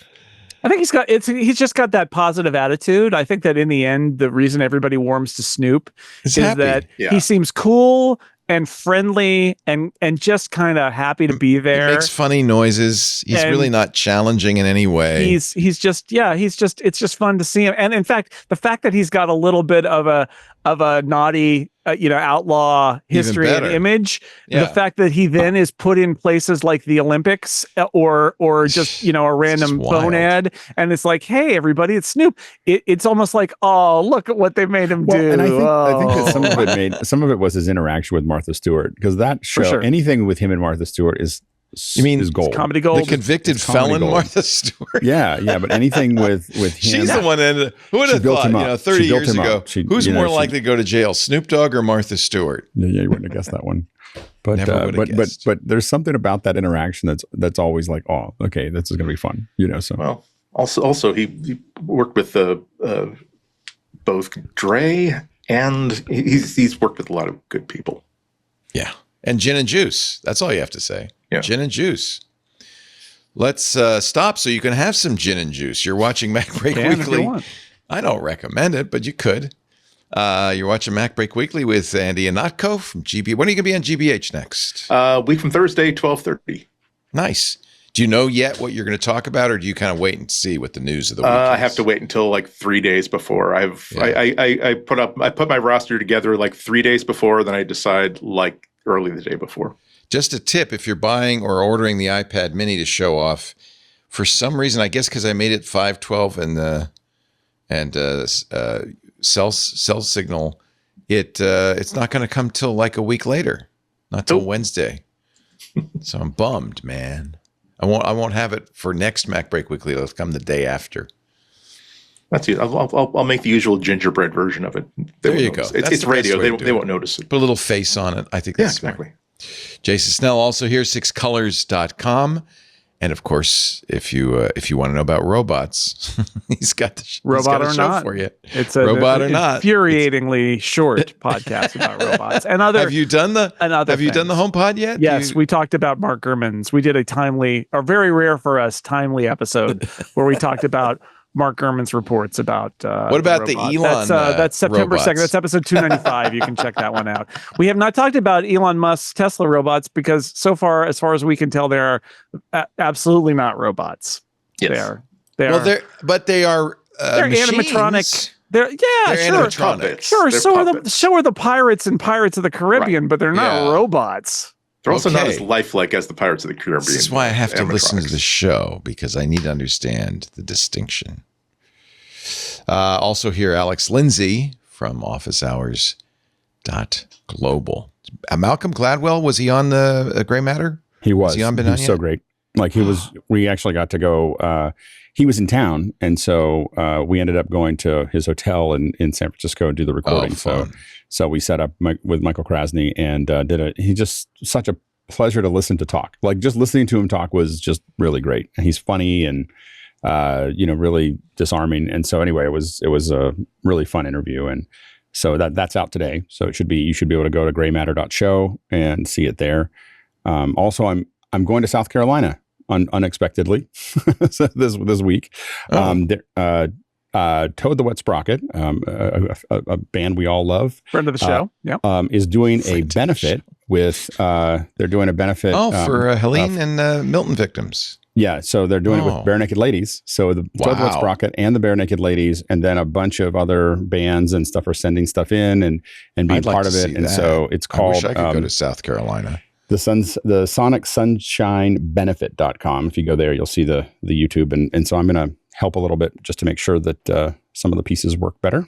So I'm going to be down there to help with that process. You can watch that live on October 18th, which is 3 days hence. 8 p.m. Eastern Standard Time, 5 p.m. Pacific. And is contribution required? It's not required. You can watch it for free. But definitely suggested. There's on their website.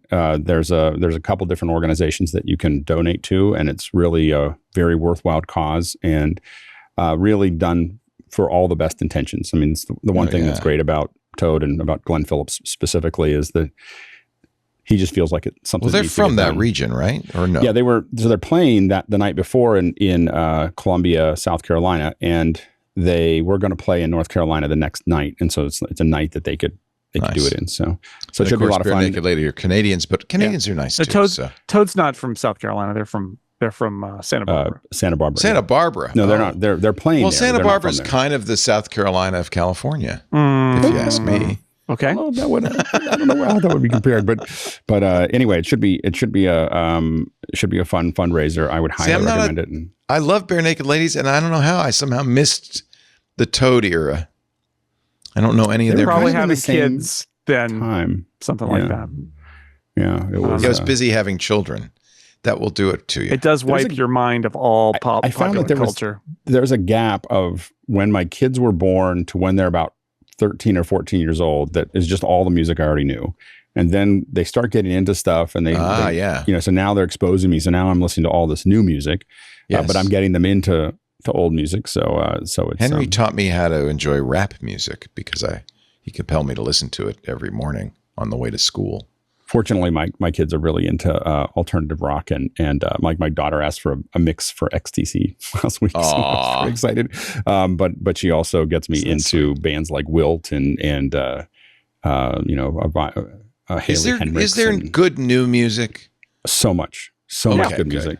Oh my gosh! It is like it was funny. There was a Rick Beato thing about why there isn't any good music anymore, and I really respect Rick, by the way, and he has a great channel.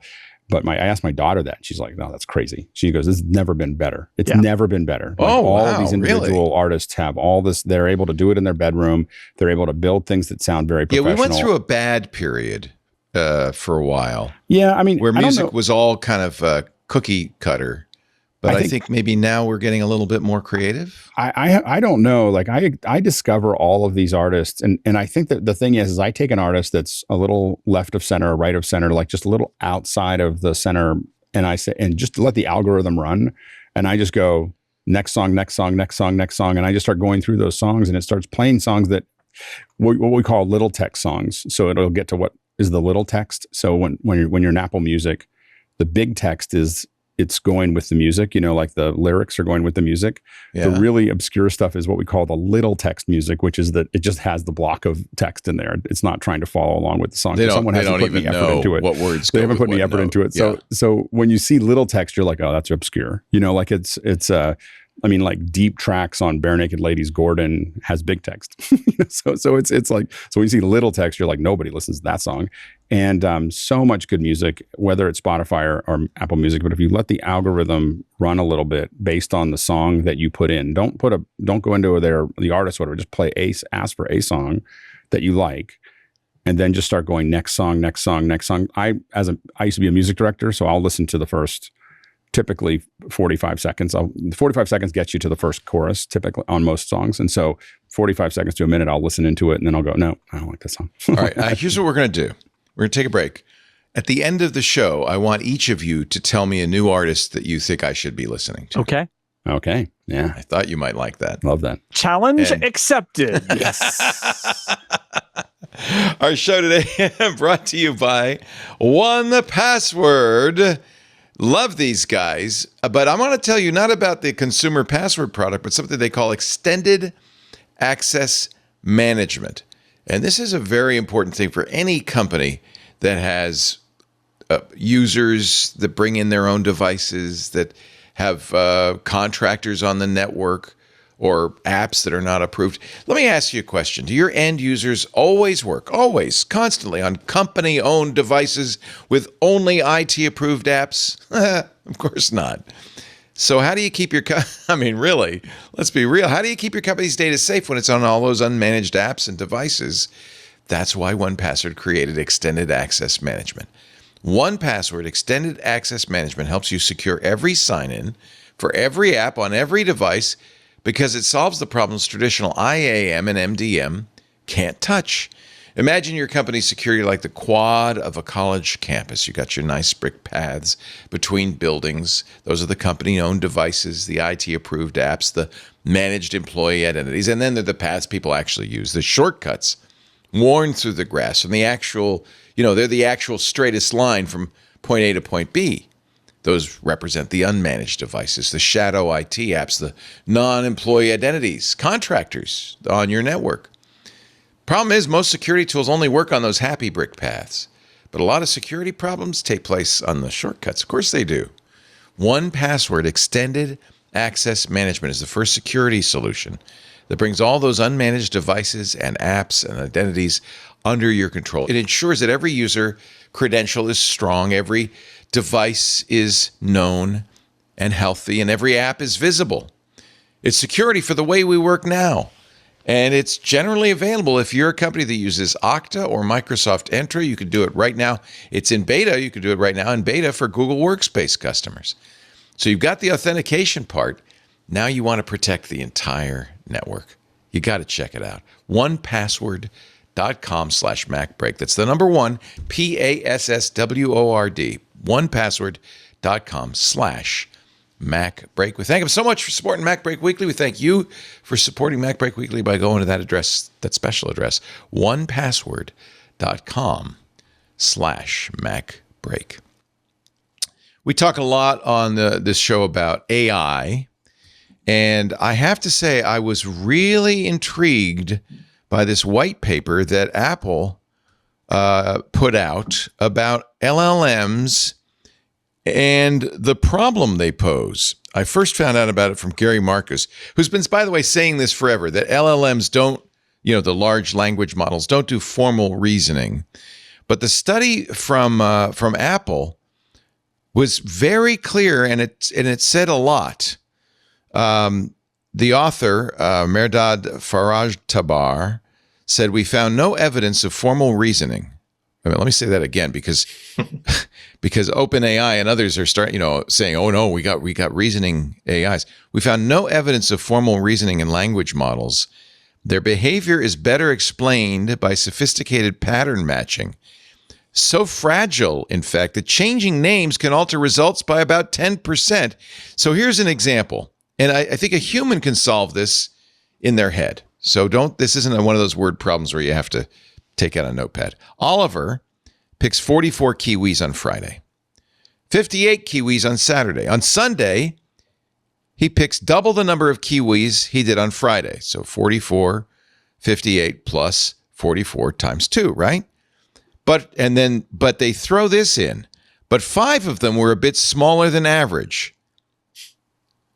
5 of them were a bit smaller than average. How many kiwis does Oliver have? Now, a human's not going to say, well, it doesn't matter if they're big or small.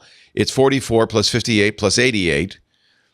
But both O1 Mini and Llama 3, 8B, which is the open meta model, got the number wrong because of the 5 of them were smaller than average. Yeah.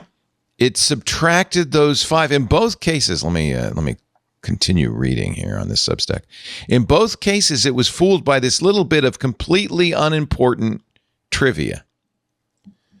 And there are more examples of this. They have one for you Super Bowl fans with Peyton Manning. But anyway, I think it's very, very interesting. It's worth going to the paper from Apple. I don't know. I think that anybody who uses AI a lot kind of knows what they're talking about here. I mean, I don't think. Yeah, you do, because you see it happen all the time, right? I mean, I use Midjourney a lot, and so it's kind of running all day or most of the day on some idea that I have, and I very much know what affects its calculation, and so there's lots of things that you have to do to make sure that it stays sane when it responds to something. Same thing with ChatGPT or Claude or other things that I use. You have to be very careful about how you define it, but you're not, you're working with a very effective machine, but you're definitely not working with a reasoning being, right. At all. It's simply, I always try to explain it to everyone. It's when you're texting and you see the next words that it thinks you might want, it's just doing that at scale, and it's not, it's completing those things, but it's not actually thinking up anything. And I think that this idea that we're going to end up with something that's actually reasoning, I think that reason is much more complicated than programmers think it is. Yeah. I think that they think of us as adding machines. I think programmers oftentimes, or people who are developing this, think of us as adding machines, and there's just a lot more to what's actually happening there than that. You're going to say something, Andy? Yeah, absolutely. It's the thing is we keep getting caught in this sort of trap because it turns out that people who research like human communication have discovered some really interesting things about how our own software works. And one of them is that as I'm talking to you, as I'm being introduced to you, as our conversation is flowing, my social software, my conversational software, my listening software is programmed to find intelligence in you, to try to find a soul, basically to find intelligence in you, and try to build a model in my mind of what makes you tick, who are you, what are you saying, what has influenced you, can I trust you or not? And that's basically part of what makes communication the essential tool that it is. But it blows back in our faces when we're looking at something like this, because we keep, without even knowing it, we are trying to find intelligence in these responses. We are programmed to do that. And because this is such an adequate simulation of how a text conversation would happen with another human being, it's a hack. It gets in through the back door. And so it's very, very easy for us to convince ourselves that we're seeing actual rational thought, that we're seeing creative ideas, that we're seeing like self-consciousness, when we're actually just, again, large language model. It is a large language model. And although it's gauche oversimplification to say it's basically a hyper version of autocomplete, but it's a big leap between what these things can do, even at the state of the art, and actually coming up with an idea that it's never seen before and thus hasn't been provoked into coming up with. It's just, we have to get over that. We have to understand our own limitations before we can get past the limitations of an AI. And it doesn't mean that it's not extremely useful or extremely dangerous. Yes. Like, we're just getting a more nuanced understanding of it instead. Unfortunately, you have people like Sam Altman writing manifestos, as he did a couple of weeks ago, saying prosperity, universal prosperity is just around the corner as AIs solve all problems. Oh, yeah. Or, sad to say, companies like Google and Microsoft, which are putting nuclear power plants online because their net zero goals are being destroyed by their need to do generative AI. Oh yeah, and Eric Schmidt saying that, well, now it doesn't even matter that we don't meet our ecological goals, because if we just continue to dirty up the atmosphere and program a much better AI as a result, the AI will help us to figure out a solution for the ecological Bill disaster. Gates said the same thing, by the way. Yeah.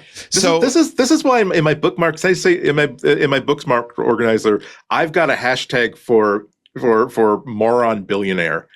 Because every time I come across one of these pronouncements of what we're going to do is we're not going to do anything about Earth. We'll go to Mars and we'll terraform it through the magic of terraformation that we'll build, and we can deplete the resources of Earth. And it's like, oh God, you're an idiot billionaire. And you've power, and you've got money, and you've got influence, and people are listening to you. It's like, oh my God. I think that it's just that you get caught up in it's easy to get caught up in the technology that you created and think about all the things that are possible with it. And you can see that vision out there. And I think that it's hard to not realize that there's, number one is it probably won't turn out that way.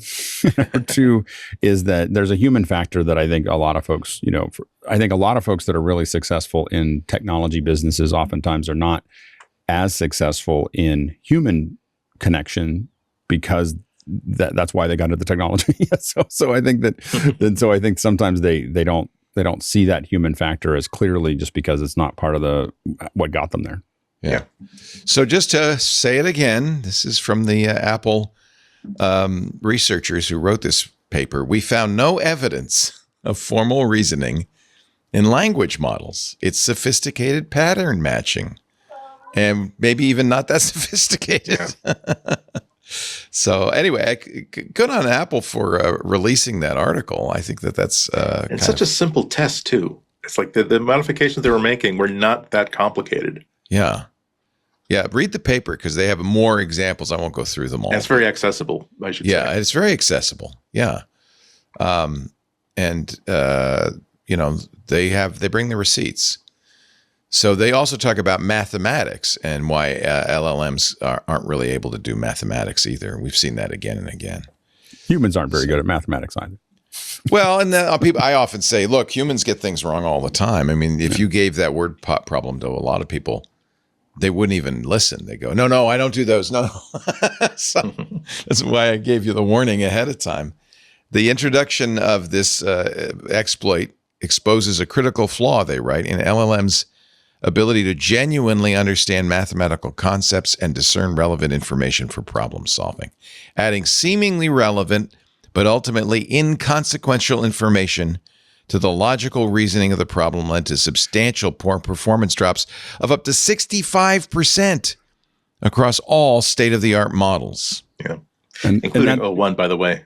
So there was some conversation on social media. I saw this said, clearly they haven't seen the O1 model. No, they did. There's references to all that sort of thing. They included it in the tables of all the comparisons they did. I mean, most people who work on the ground and then work with people that tell them how to do stuff will tell you that the same as anybody who's book smart. LLMs have read a lot of things and know a lot of what they wrote, but they're book smart. Like they read all those things and you're like, well, a lot of people have opinions about how to cook something that have never cooked it because they read all this stuff on the internet and they think that it's correct, but it's only read what's on the internet. So it has the same maybe if you read this fine book from a guy named Salt Hank, a 5 napkin situation, available in bookstores everywhere, you would know how to make a few of these incredible dishes. By the way, completely gratuitous plug for my son's cookbook. Number 7 on the New York Times bestseller list. And he told me his publisher told him that last week it was the best-selling cookbook in the world. Nice. So he's doing okay, my boy. It's great. And it's a very good cookbook. It looked like a lot of pictures, which is important to me. Yeah. Well, it's really food porn. That's what he does, is food porn. Right. The writing is good too, though. I got to say, he does a good job of writing. But look at those images. I mean, incredible, right? Oh man, does that make you want queso? That makes you want queso. All right, SpaceX. I think while Elon has in many ways proven himself an ass. He did catch the rocket with the chopsticks. I mean, this is the problem with simple views of people. It's so easy to say, hey, he did that Tesla event with fake robots and a commitment to full self-driving that he always promises that full self-driving is coming in a year and it never materializes, and and obviously what he's done to Twitter and his particular political endorsements, and it's very easy to say, well, let's write that guy off. But the truth is that if you pay attention to space, and in fact I saw this as somebody who's paid attention to space, I used to have a podcast about it, I used to write about it. When the Starship test happened and it blew up, everybody's like, well, that's Elon Musk in a nutshell. And it's like, you don't understand. SpaceX is one of the most successful companies in the world, has completely changed access to space. And the latest Starship test, where they landed the second stage in the ocean because it's a test flight, but they stopped it above the ocean and then it dropped into the ocean and exploded because that was the test, was can we land it? And then they caught the first stage in the chopsticks, which the idea there is rapid reuse. You catch it and it's at the landing site, and then you refurb it really quickly, and then you launch it again. And that by reusing rockets, which is pioneered by SpaceX, it changes your cost structure a lot. Yeah. They're able to do that. Also, this week they launched Europa Clipper, which is probably the biggest. It's the biggest outer solar system mission ever, and they launched that on Falcon Heavy, and that's their first outer solar system launch, and that's going to be a huge science mission that reaches Jupiter in 2030. So it was a banner week for SpaceX. And again, I think Elon Musk, I mean, this is what I said covering SpaceX a little bit for the last 10 years. He says stuff that's just not true. I mean, but the company does amazing things, and if he would only shut up about it and be more realistic, but he can't help himself. Right? He can't. Gwynne Shotwell is the CEO, and she is running the show there. And I think it's telling that Tesla doesn't have a Gwynne Shotwell, and Twitter doesn't have a Gwynne Shotwell, but SpaceX does, and she is, sometimes she is the person who sweeps up behind the elephant in the parade. But whatever she's doing, she has helped make SpaceX a functional and successful company. One person did say, and I haven't had confirmation, but one of the things Gwen Shotwell did well is she created a team to surround Elon when he comes over and to intercept his suggestions. Well, I don't understand why we have this component. We should get rid of this component, therefore. Okay. Mm-hmm. Yeah, I talked to someone at Pixar one time, and I talked to someone at Pixar one time, and he said, I've been fired by Steve Jobs 3 times. Yeah. And I was like, how did you get fired? And he was still working at Pixar. And he said, oh, there's a person that follows Steve around, and Steve will yell at you and say that you're fired and walk off. And the guy, just go back to work. He's fine. Yeah. It's a little handler. It's managing up is what that's called. And managing up. It's super important. But SpaceX, I mean, they're really, honestly, if it weren't Elon, people would be talking about how remarkable they like access to space is a fraction of what it used to be. And the fact is, so Europa Clipper, here's the thing. Europa Clipper was supposed to launch legally.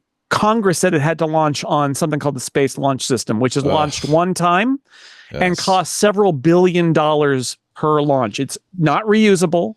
It's what they want. It's a Frankenstein. It's made in 18 different locations. Yes, it's made. It's all a government pork project. And that is like traditionally how NASA stuff has been done. It ended up they realized it wasn't going to work, and they didn't have the money for it. So they got Congress to say, okay, you don't have to launch it on SLS. And they said, we'll do Falcon Heavy. And so instead of spending $3 or $4 billion on the launcher, they spent, I don't know what it was, 180 million. Like, it's not even close. Like, it's not even close. So that's what SpaceX has done in terms of reducing the cost of going to space. That I have a redundant system here. I have Comcast, and as any reasonable Comcast customer will do, not rely on them 100%. Gotta have a backup. Gotta have a backup. And I have a very nice Starlink satellite dish right above me. Yeah.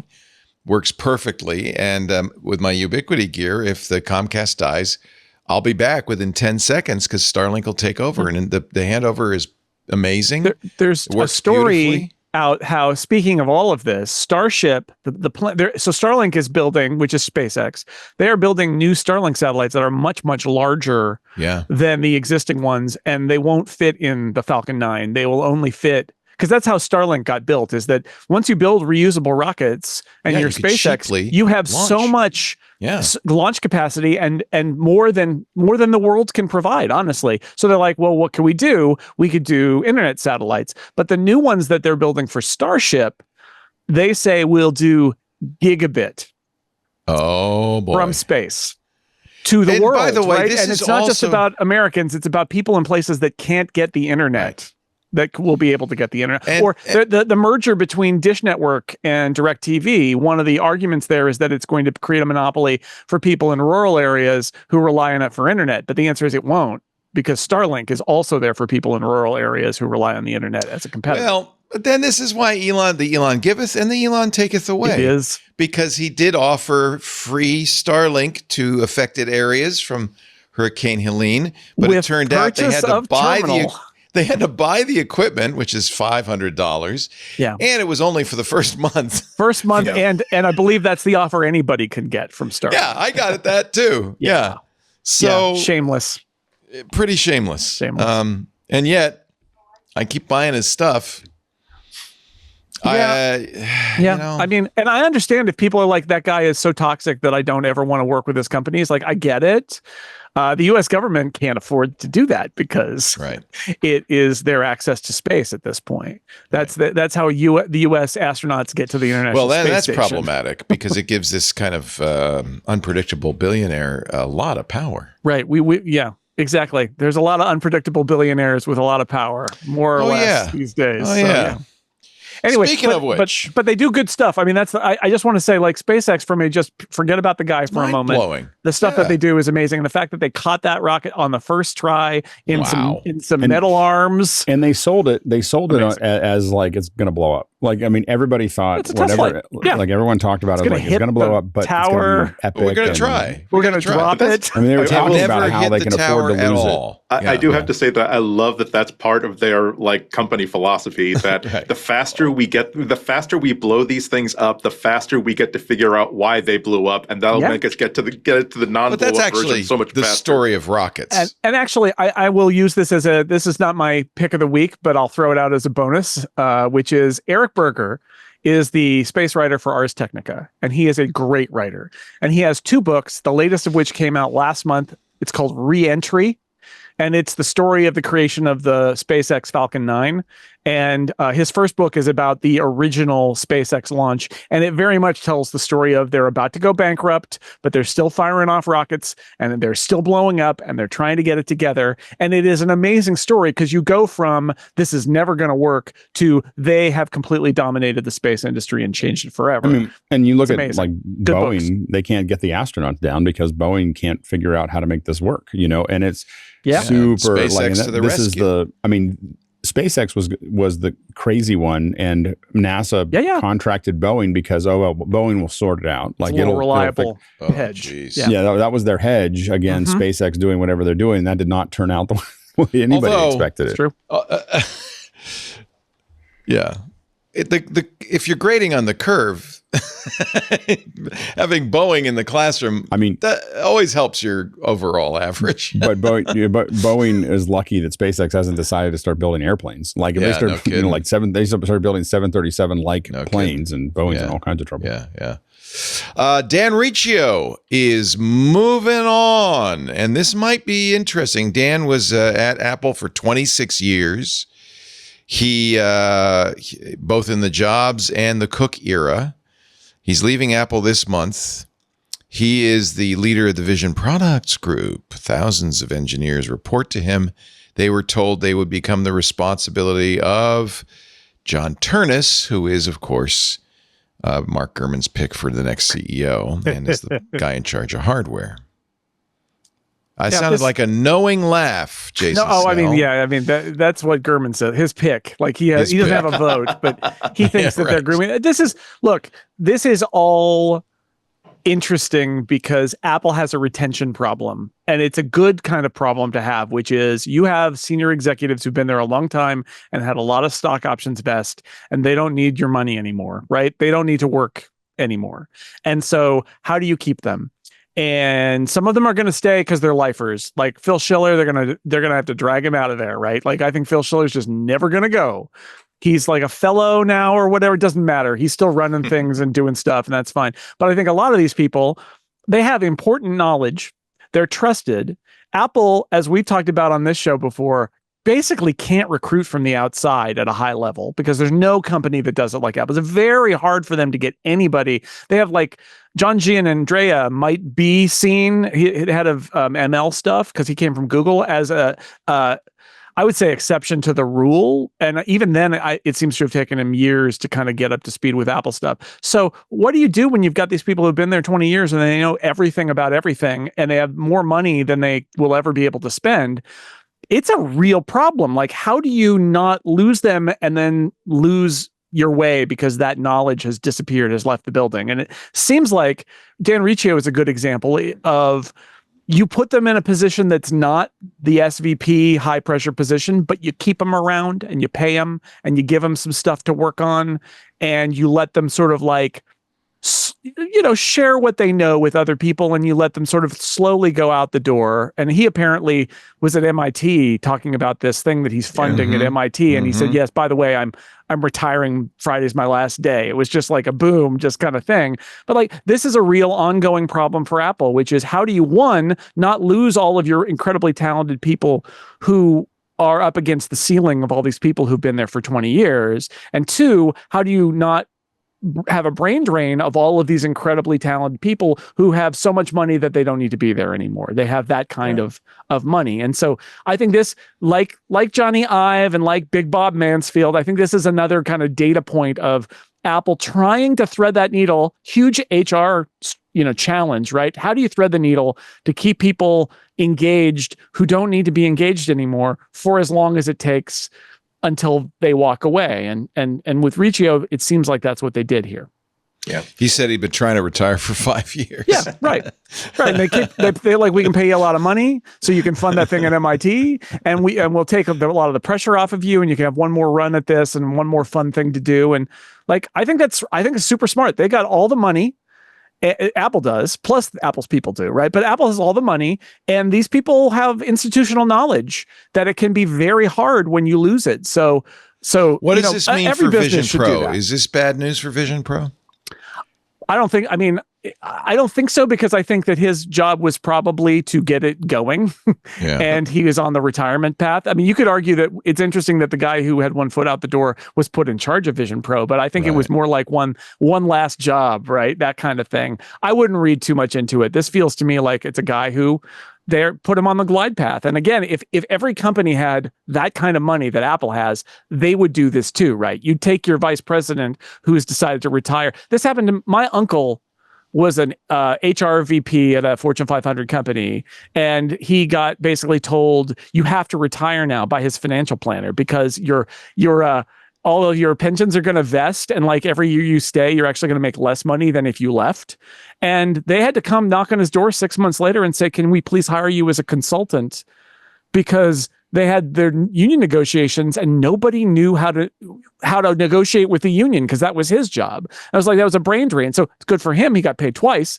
But like, if you've got the money and you're Apple, why not keep them around for as long as they're willing to, hang around? So much institutional knowledge, that's there, that it totally makes sense to try to hang on to a lot of these folks. I mean, especially ones with Apple. And they're all similar ages, right? Because they all come from that Steve Jobs return era. Then they all have that.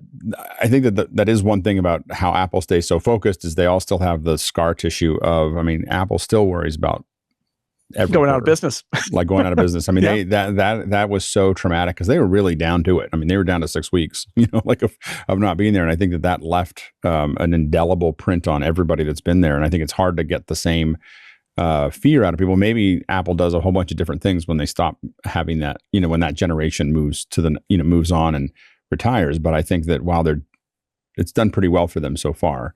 And I think that anytime you let people go that have a bunch of knowledge, you have some issues, and so having, keeping people around, and it is really hard. I know that I have friends that have worked in a lot of these companies, and they realize, someone gets a promotion and they realize, with that person above me or to the place that I was trying to get to, that person's going to keep going that direction and I'm never going to get there. And then they leave, and that's like, they're like, okay, it's time for me to, retire. It's time for me to find another job, take some time off, because again, as Jason said, nobody needs the money anymore. Like, I mean, if you've been to Apple for 20 years, you don't need the money. Yeah. You're doing this because you love to do what you're doing. So Mike Rockwell, who is currently Riccio's lieutenant, will continue to lead the Vision Products Group. Gurman says. Are we in the Vision Products? Are we in the section? Have we reached the section, the Apple Vision Pro? It's time for the Vision Pro. Well, will be time for the Vision Pro section after a word from our sponsor. Holding it over. Holding the big news. AM in Bakaba, Belgian Congo. Oh, no, that wasn't the button I meant to push. He who lives by the novelty soundboard shall die by the novelty soundboard. That's a really good way to put it. That's a very good way to... When you gaze into the morning zoo gazes also into you. All right. You're watching MacBreak Weekly. It's time for the Vision Pro segment. What do you see? What do you know? It's time to talk the Vision Pro.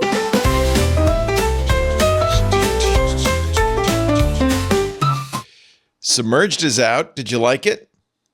Alex, tell me you saw Submerged. Tell me about it. I saw it. I have opinions, but I really am curious what you think of it. Seen it a couple times.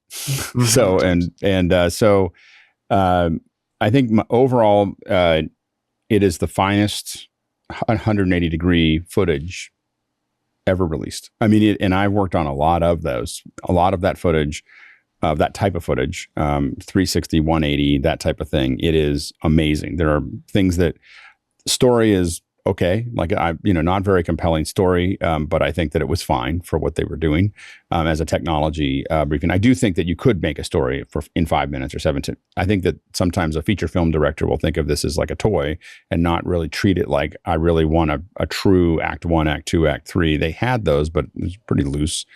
I think that the close-ups don't really work for me. Like, I just think that they're uncomfortable and they're weird. But everybody does them once. Like when we do this, a lot of us have done this for a while, and you're kind of like, oh, well, they went down that path. The wide shots don't necessarily work that well.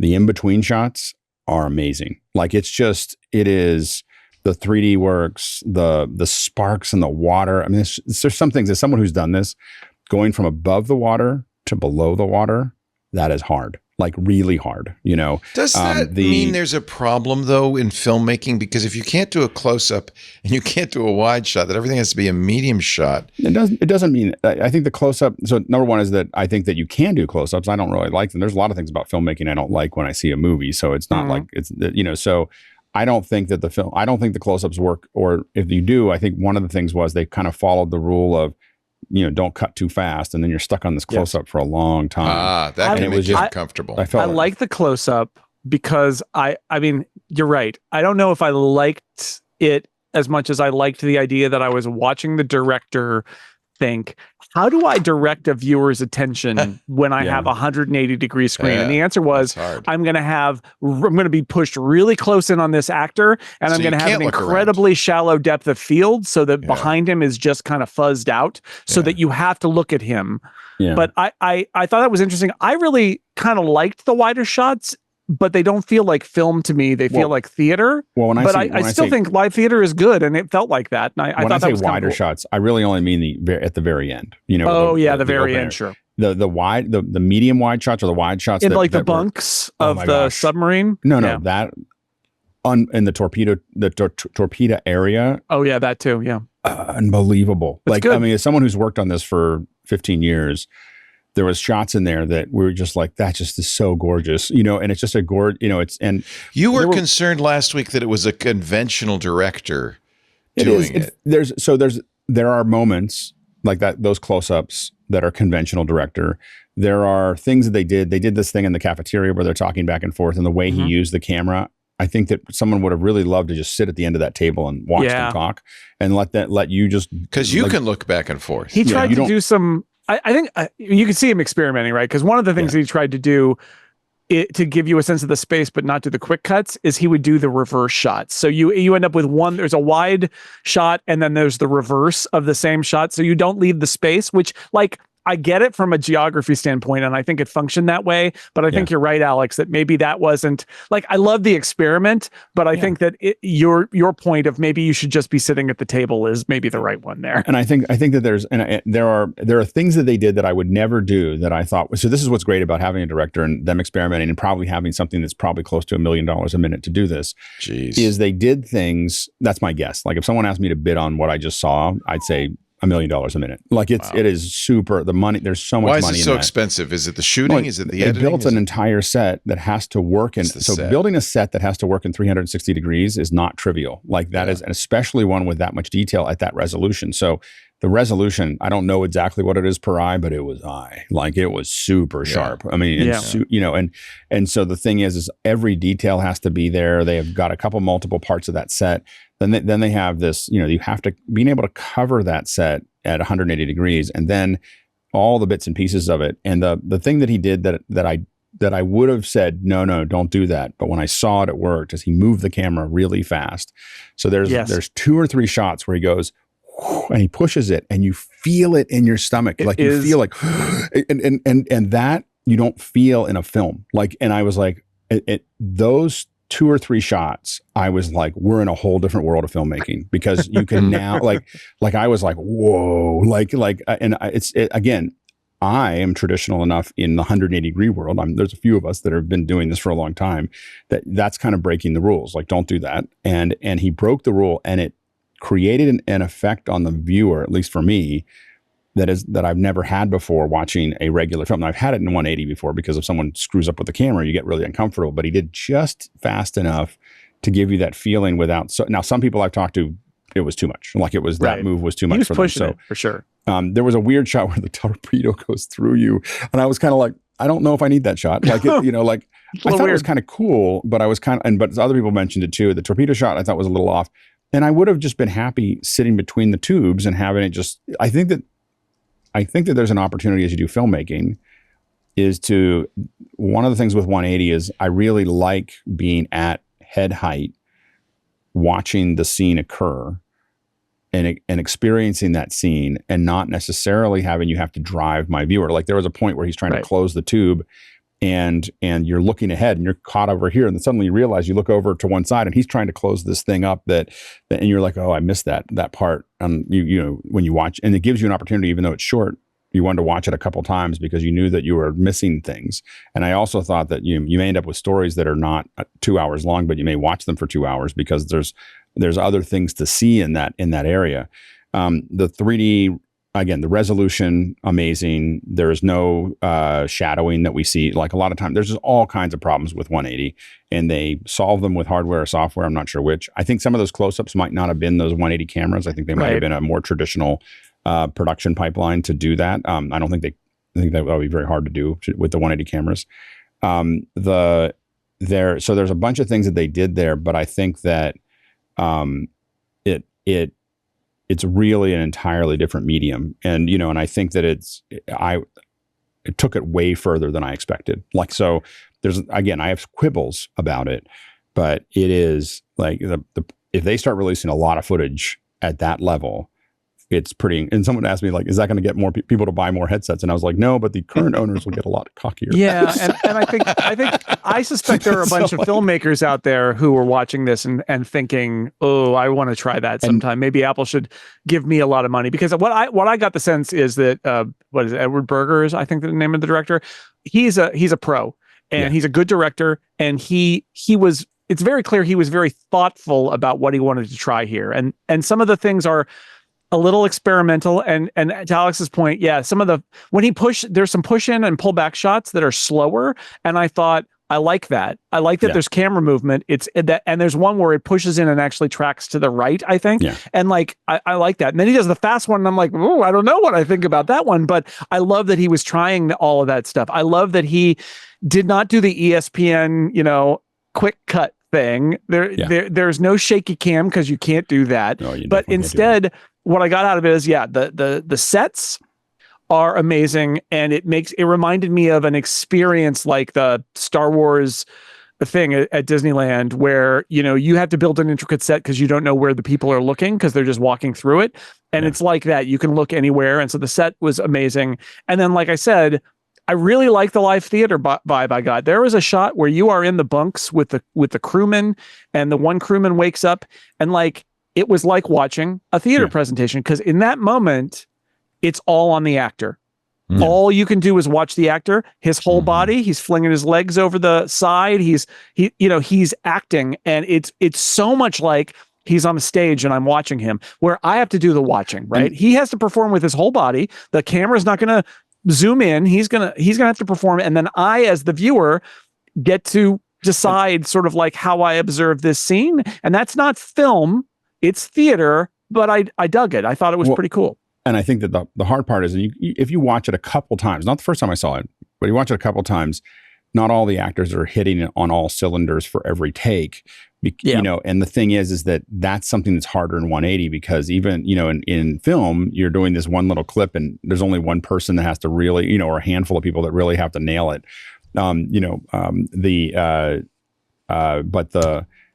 In this case, everybody has to nail it. And because it's close up, it's more showing like there. Theater, and so I think that, again, like theater, I think that, and I do agree with Jason that this is a calling card. Like, this is what now is public. I'm sure that there's other things that they've shown that's private to filmmakers, but this is the thing that lets those filmmakers know, like, hey, we're in for business. Like, this is a new format. This is a new platform. And I can see people like Steven Soderbergh, people like, like that are going to, be really interested in these kinds of formats and to play with them. It does seem like it's still people experimenting with the medium. Totally.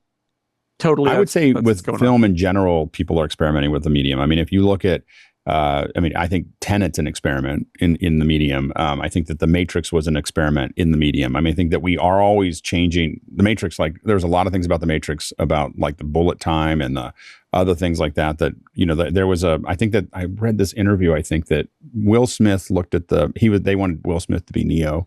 He looked at the script and didn't think they could pull the bullet time off in a way that would work, and just was like, no, I don't want to do it. It's going to look stupid.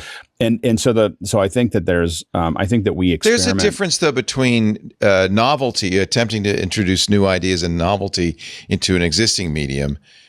It doesn't sound like what's going on. This with is Vision a novel Pro. medium. This is a brand new. Everything's novel. Yeah, it's a novel medium. There's like film grammar, and some of the film grammar will work, and some of it won't. Right. And what's the new grammar? And if it is it more like theater in some ways? Is it more like an amusement park ride in some ways? And the answer is yes. Also, it's like film a little bit, and it's also like other things. It's that, and that's why I liked having this director do it, because he seemed to really get what he was trying to do, which is explore what the rules might be and how to tell this story. And yeah, they might not all have come off to everybody's satisfaction, but I really did feel like a very intelligent person and a team of people around him were saying, what does this afford us? And it didn't feel novel as much as it felt like we want to make a good thing in this format, but we don't know what a good thing in this format is, so let's try. Berger is a German director who did All Quiet on the Western Front and a bunch of German language films, and is somewhat experimental director. All Quiet was a little bit experimental in some of its so he was willing to try something. I think All Quiet or 1917 probably could have been done in Apple Vision Pro. It might have been an interesting thing. One thing we were talking about is there's a new film coming out called Here. It's with Tom Hanks, and it's all happening in one room. And a lot of us think that had the headset been 3 years earlier, there would have been a version of that film that was shot. Well, when Hitchcock did 12 Angry Men, which is all in one room, or Lifeboat, which is all in one boat, that was a very progressive experimental thing to do. And a director like Hitchcock relished the challenge. I think you could build movies that largely occur in a room, that you're sitting there experiencing those things, and at that point it's theater, right? I mean, that's the interesting thing. Is at that point it's also a lot like theater, which is one of the things that I got out of this was I really want to see a more theatrical experience in Vision Pro. I think that would be really interesting. I would love to see that. Whether it is you're sitting in the front row watching the stage, like I said, I would love to see Hamilton. We built a set, or the other thing, which is you build a set and shoot it. Right. If they did that, I would buy a Vision Pro, because I would, because I love theater, and I would love to see theater. Would be amazing. And we've done little bits of that. Like we did a 5-minute test years ago where we basically put the camera in the perfect place on stage for that scene for a stage play. So they're talking at a table. They were talking at a kitchen table, and we put the camera right there. So now you're just sitting there at the table with them, and then you're the next time they're in the living room, and we found just the perfect place to put the camera, and you get to watch that scene. We don't move the camera. We just let you just watch the scene. And it's funny. We did it, and then we watched it on the headset, and then we watched it in the audience.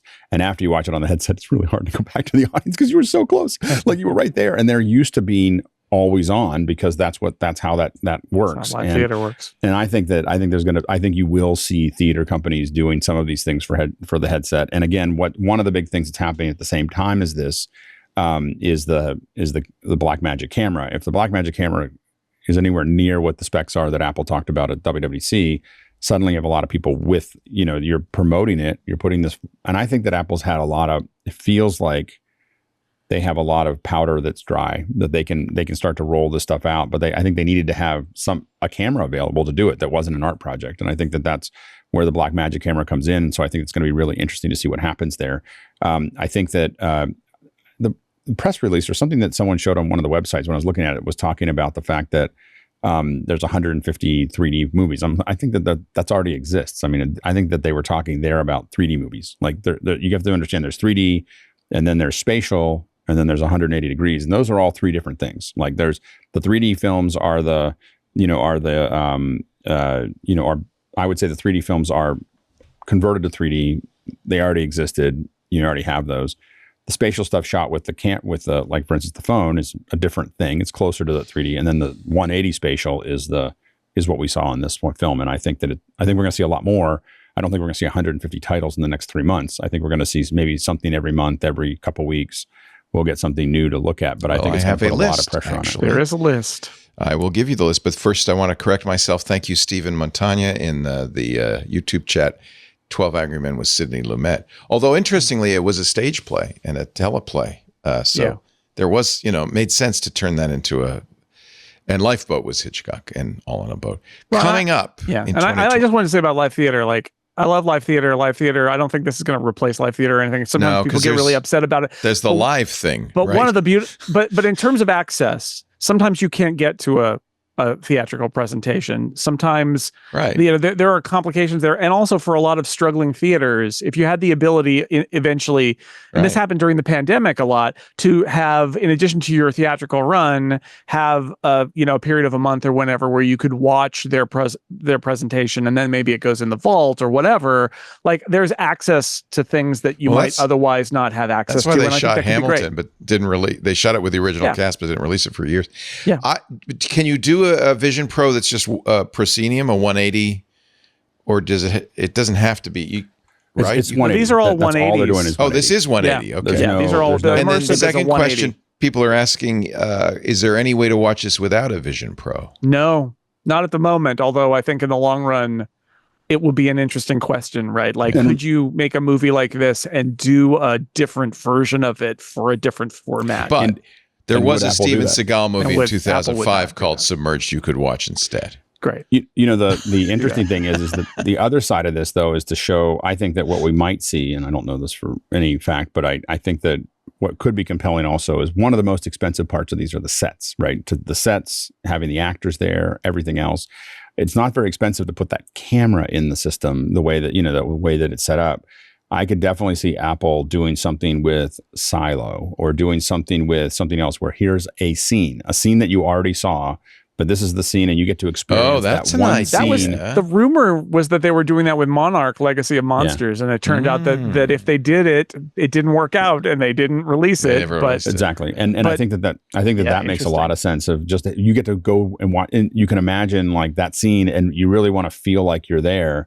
And you go finish Silo, and then you run over and watch It's like a webisode. I mean, again, we're talking about experimental, but really interesting. And I think people would watch behind the scenes with this. Like, imagine just shooting like what it was like to be at the set. And it's like you're sitting there while they're doing the acting that we see behind the scenes all the time. Seeing that would be also compelling. So I think there's a lot of opportunity there. One of the big problems again has been the camera. The camera has been a art project from as long as I've done this, it's always complicated and it's always weird, or it's resolution constrained and so on and so forth. I think that when we start seeing cameras coming out, I think that we're going to end up in a different place and a place to process it. So like Resolve being able to be tied into a camera makes a big difference. And so that interface is going to change how much content's getting created for the headset. And by the way, Variety says there is a season 2 for Monarch. And there's a season 2 for Silo. Silo's just about out. Silo season 2. Not that I'm excited. It feels like Silo could easily have been an immersive set. Yeah. It feels like it is an immersive. It would have been great. Yeah. Would have been great. That you could do Silo in immersive. There was part of me that was worried that I was like, well, not worried, but thinking about like they'll do season 2 and then what if season 3 is all in that? Oh, that would be bad. Yeah. So we'll see. Well, not for you. You've got a Vision Pro. Still to come, there's going to be a little later this week on Friday, NBA All-Star Weekend 2024, a short film featuring highlights from the All-Star Weekend.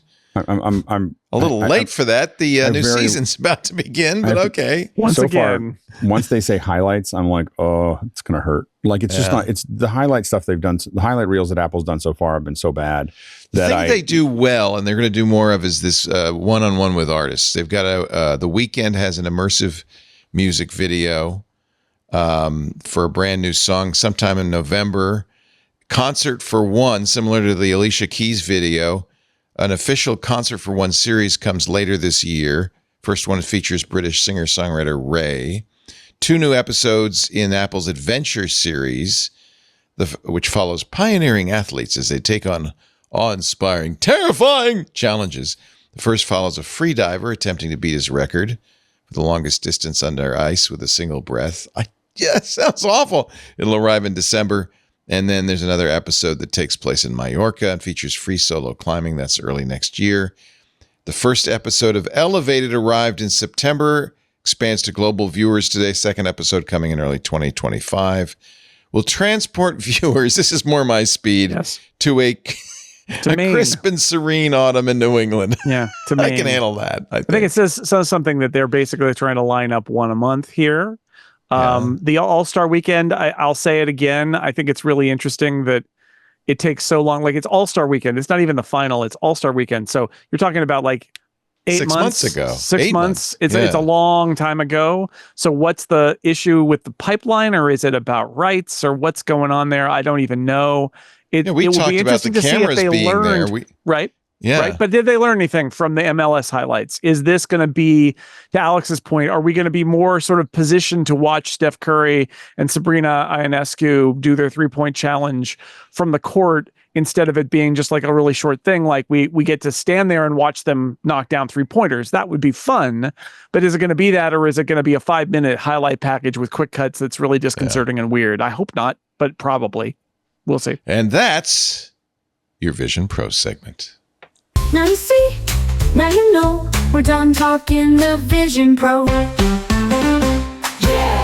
Just like movie directors who are experimenting with new formats, we're experimenting with new jingles.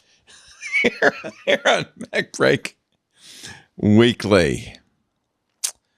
Real quickly, Andy Anako put this story, and I think it probably bears repeating, that Apple has officially canceled its autonomous vehicle program, terminating their California DMV permit to test on public streets. So that's dead.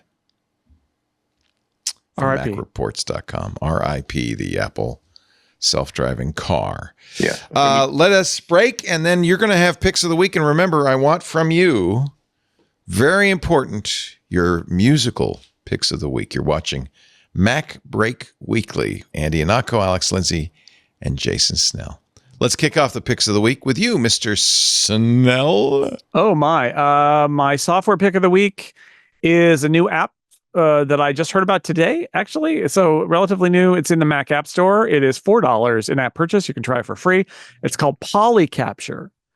And Polycapture is it does what it says on the tin. It will, if you're I'm a podcaster, yes, but also a screencaster or somebody who's trying to build videos, it will record from multiple cameras and multiple microphones, as many as you want, and it records them all, and then you can use them later. So it's very simple.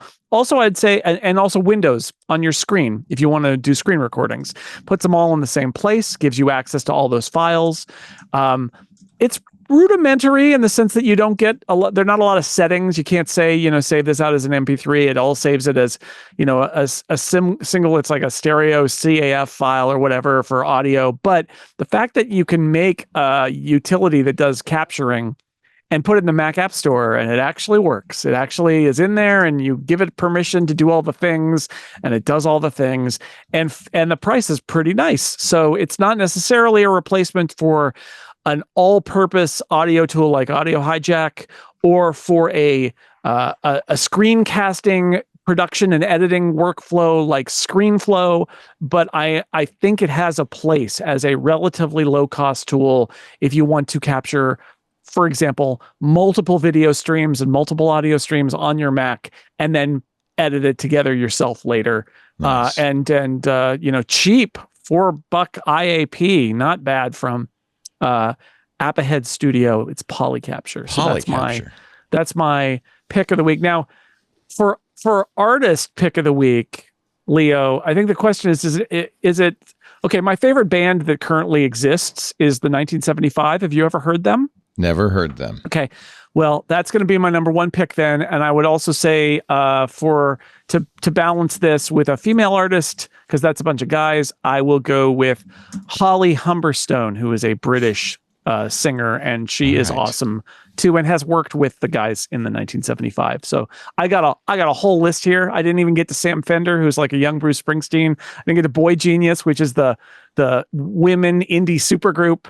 Biba Doobie, the Japanese house soccer mommy, and Maggie Rogers. Really, oh my God, there's so many. But you're so hip, Jason. Start with the 1975 and Holly Humberstone, please. You know, I follow you on iTunes, and that's the key. Is you just follow Jason Snell on iTunes and listen to what he's listening to, right? Yep. Middle-aged dad alt rock. You're welcome. Alex Lindsay, pick of the week. So my pick of the week, I'd already done it before we talked about it, but is the Sonic Sunshine that's going to be happening on Friday. Awesome. So that's very exciting. This is a live stream benefit. I'll be down there, and it's with Toad the Wet Sprocket, Bare Naked Ladies. They're going to be playing live. They're playing a lot of tributes from other artists and so on and so forth as well. And so 5:00 on Friday Pacific Standard Time. It's in support of Jose Andres World Central Kitchen, which is feeding people there. Direct Relief, Brother Wolf Animal Rescue, and Feeding the Carolinas. So a very good cause. Yeah, that's really, awesome. Really worth it. And so definitely check that out and let me know what you think of it next week. Nice. As far as music goes, first of all, if you haven't listened to Toad the Wet Sprocket, Leo, I'm going to tell you should. I guess I ought to. I'll send you a playlist of some introduction. Yeah, would you? Don't make it a Spotify playlist. No, you have Apple Music, right? I have Apple Music. Can you send me an Apple Music I don't playlist? have Spotify anymore. I let that go. So anyway, so I'll send you an Apple Music list of By the way, for the kids today, when they send a playlist, it's always Spotify. Not my kids. Oh, good. so we only share playlists. We share playlists all the time. And so as far as newer stuff, one that I feel is obvious because my kids listen to him so much, but it may not be for everyone, is Noah Kahan. Noah Kahan. I almost listed him, Alex. That's hilarious. Great. Noah Kahan is so good. And he's Stick Season is the most known song, but Northern Attitude is another great song to start with, but just so many great songs from Noah Kahan.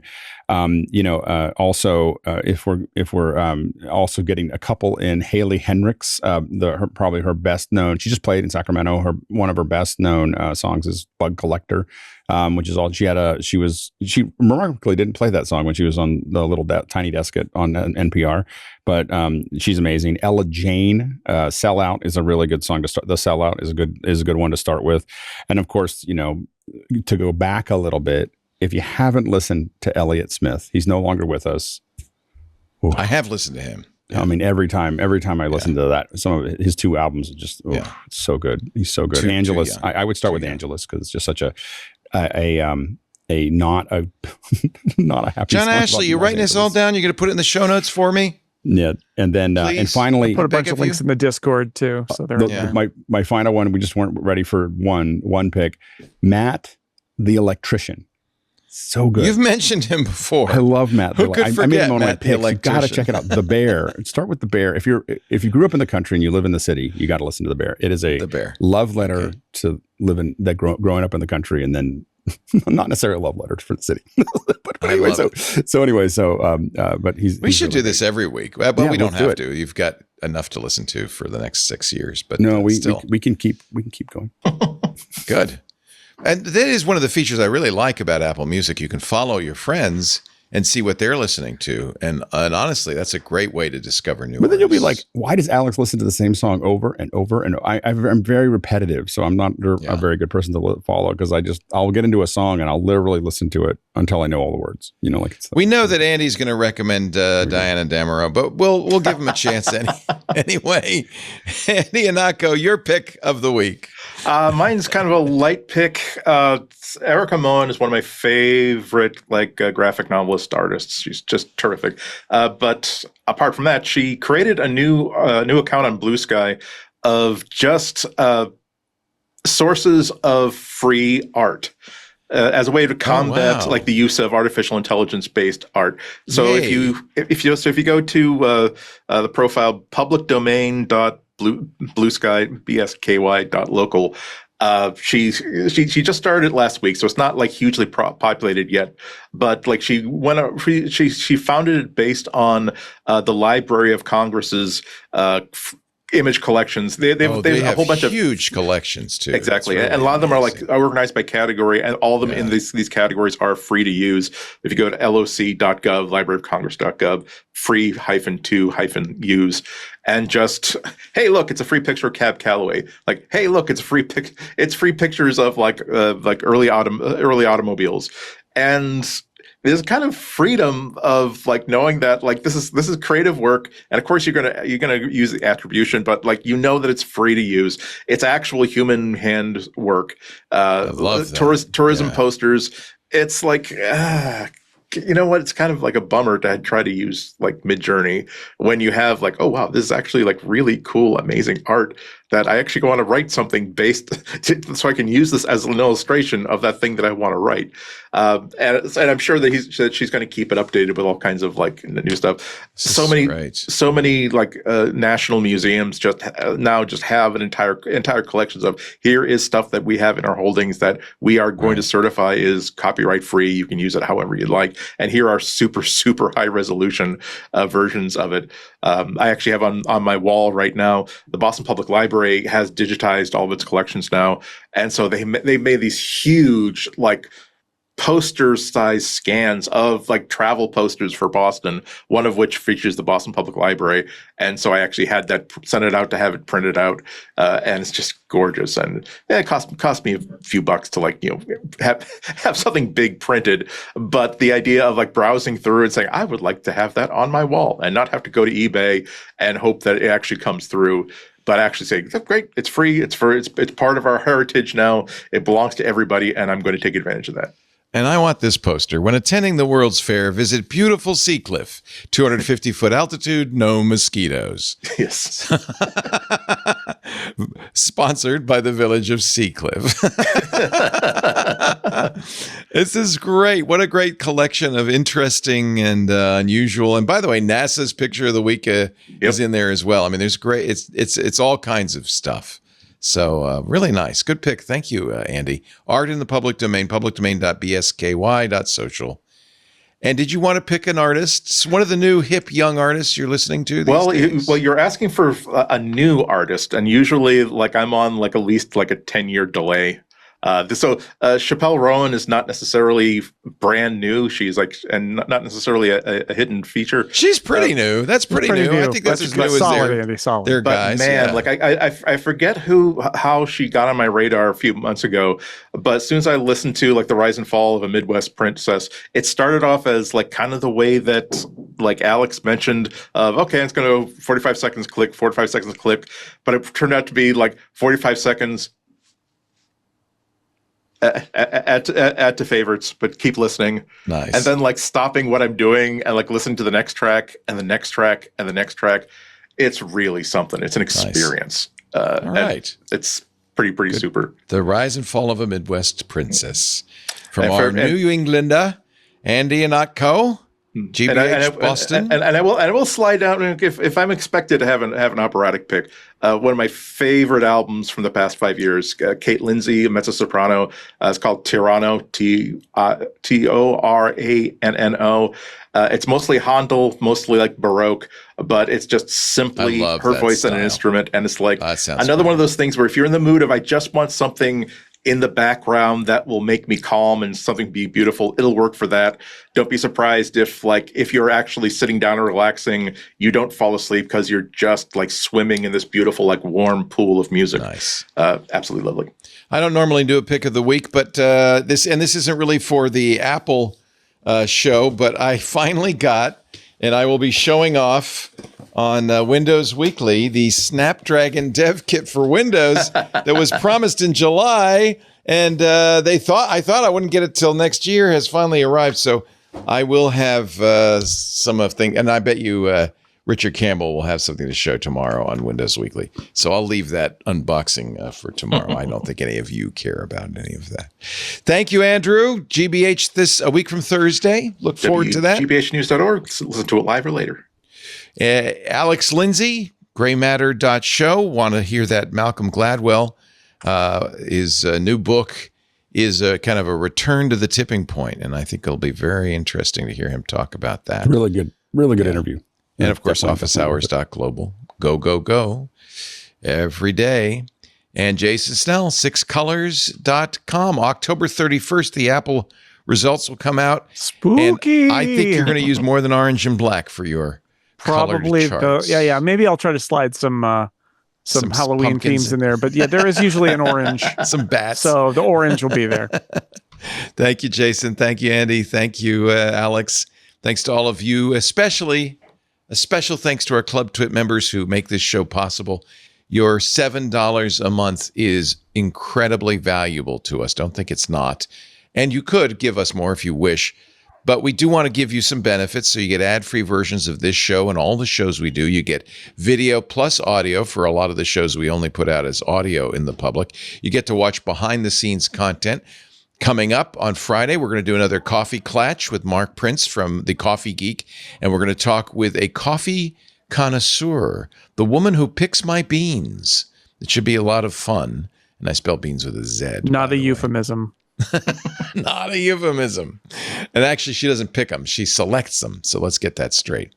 That will be fun. And we do other things like Micah's Crafting Corner. Stacy's Book Club's coming up a week from Friday on the 25th. That's going to be really good.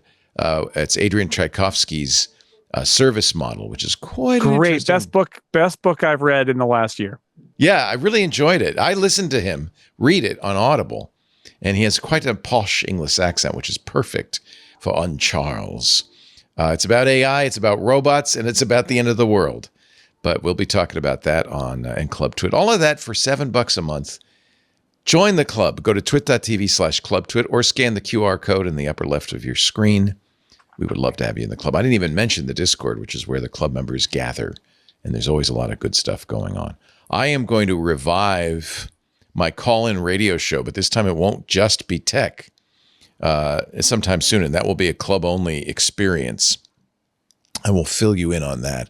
I've been looking for a way to do call-in via the internet, and I think I've found it. So that will be fun. We're calling it Leo Up Late. I should call it Leo Too Many Drinks In or something like that. I don't know. It'll be Leo Unfiltered. How about that? That's pretty good. Thanks to all of you for being here. We do this show, MacBreak Weekly, every Tuesday, 11 a.m. Pacific, 2 p.m. Eastern, 1800 UTC. You can watch us on 7 different streams. Of course, club members get the Discord, but there's also YouTube, Twitch, Kick, Facebook, LinkedIn, and X.com. Watch wherever you like. We love having you live. But if you do watch live, I hope you will also subscribe so you get the final, polished, edited, perfected version of the show. You can get that. Best thing to do, go to twit.tv/MBW. There's links there to the RSS feeds. You can even click one of the podcast players we have there, and it'll automatically subscribe for you. There's also a link to the YouTube channel, twit.tv/MBW. Thanks for joining us, everybody. Security Now coming up next. It is now, however, my sad duty to tell you, get back to work because break time is over.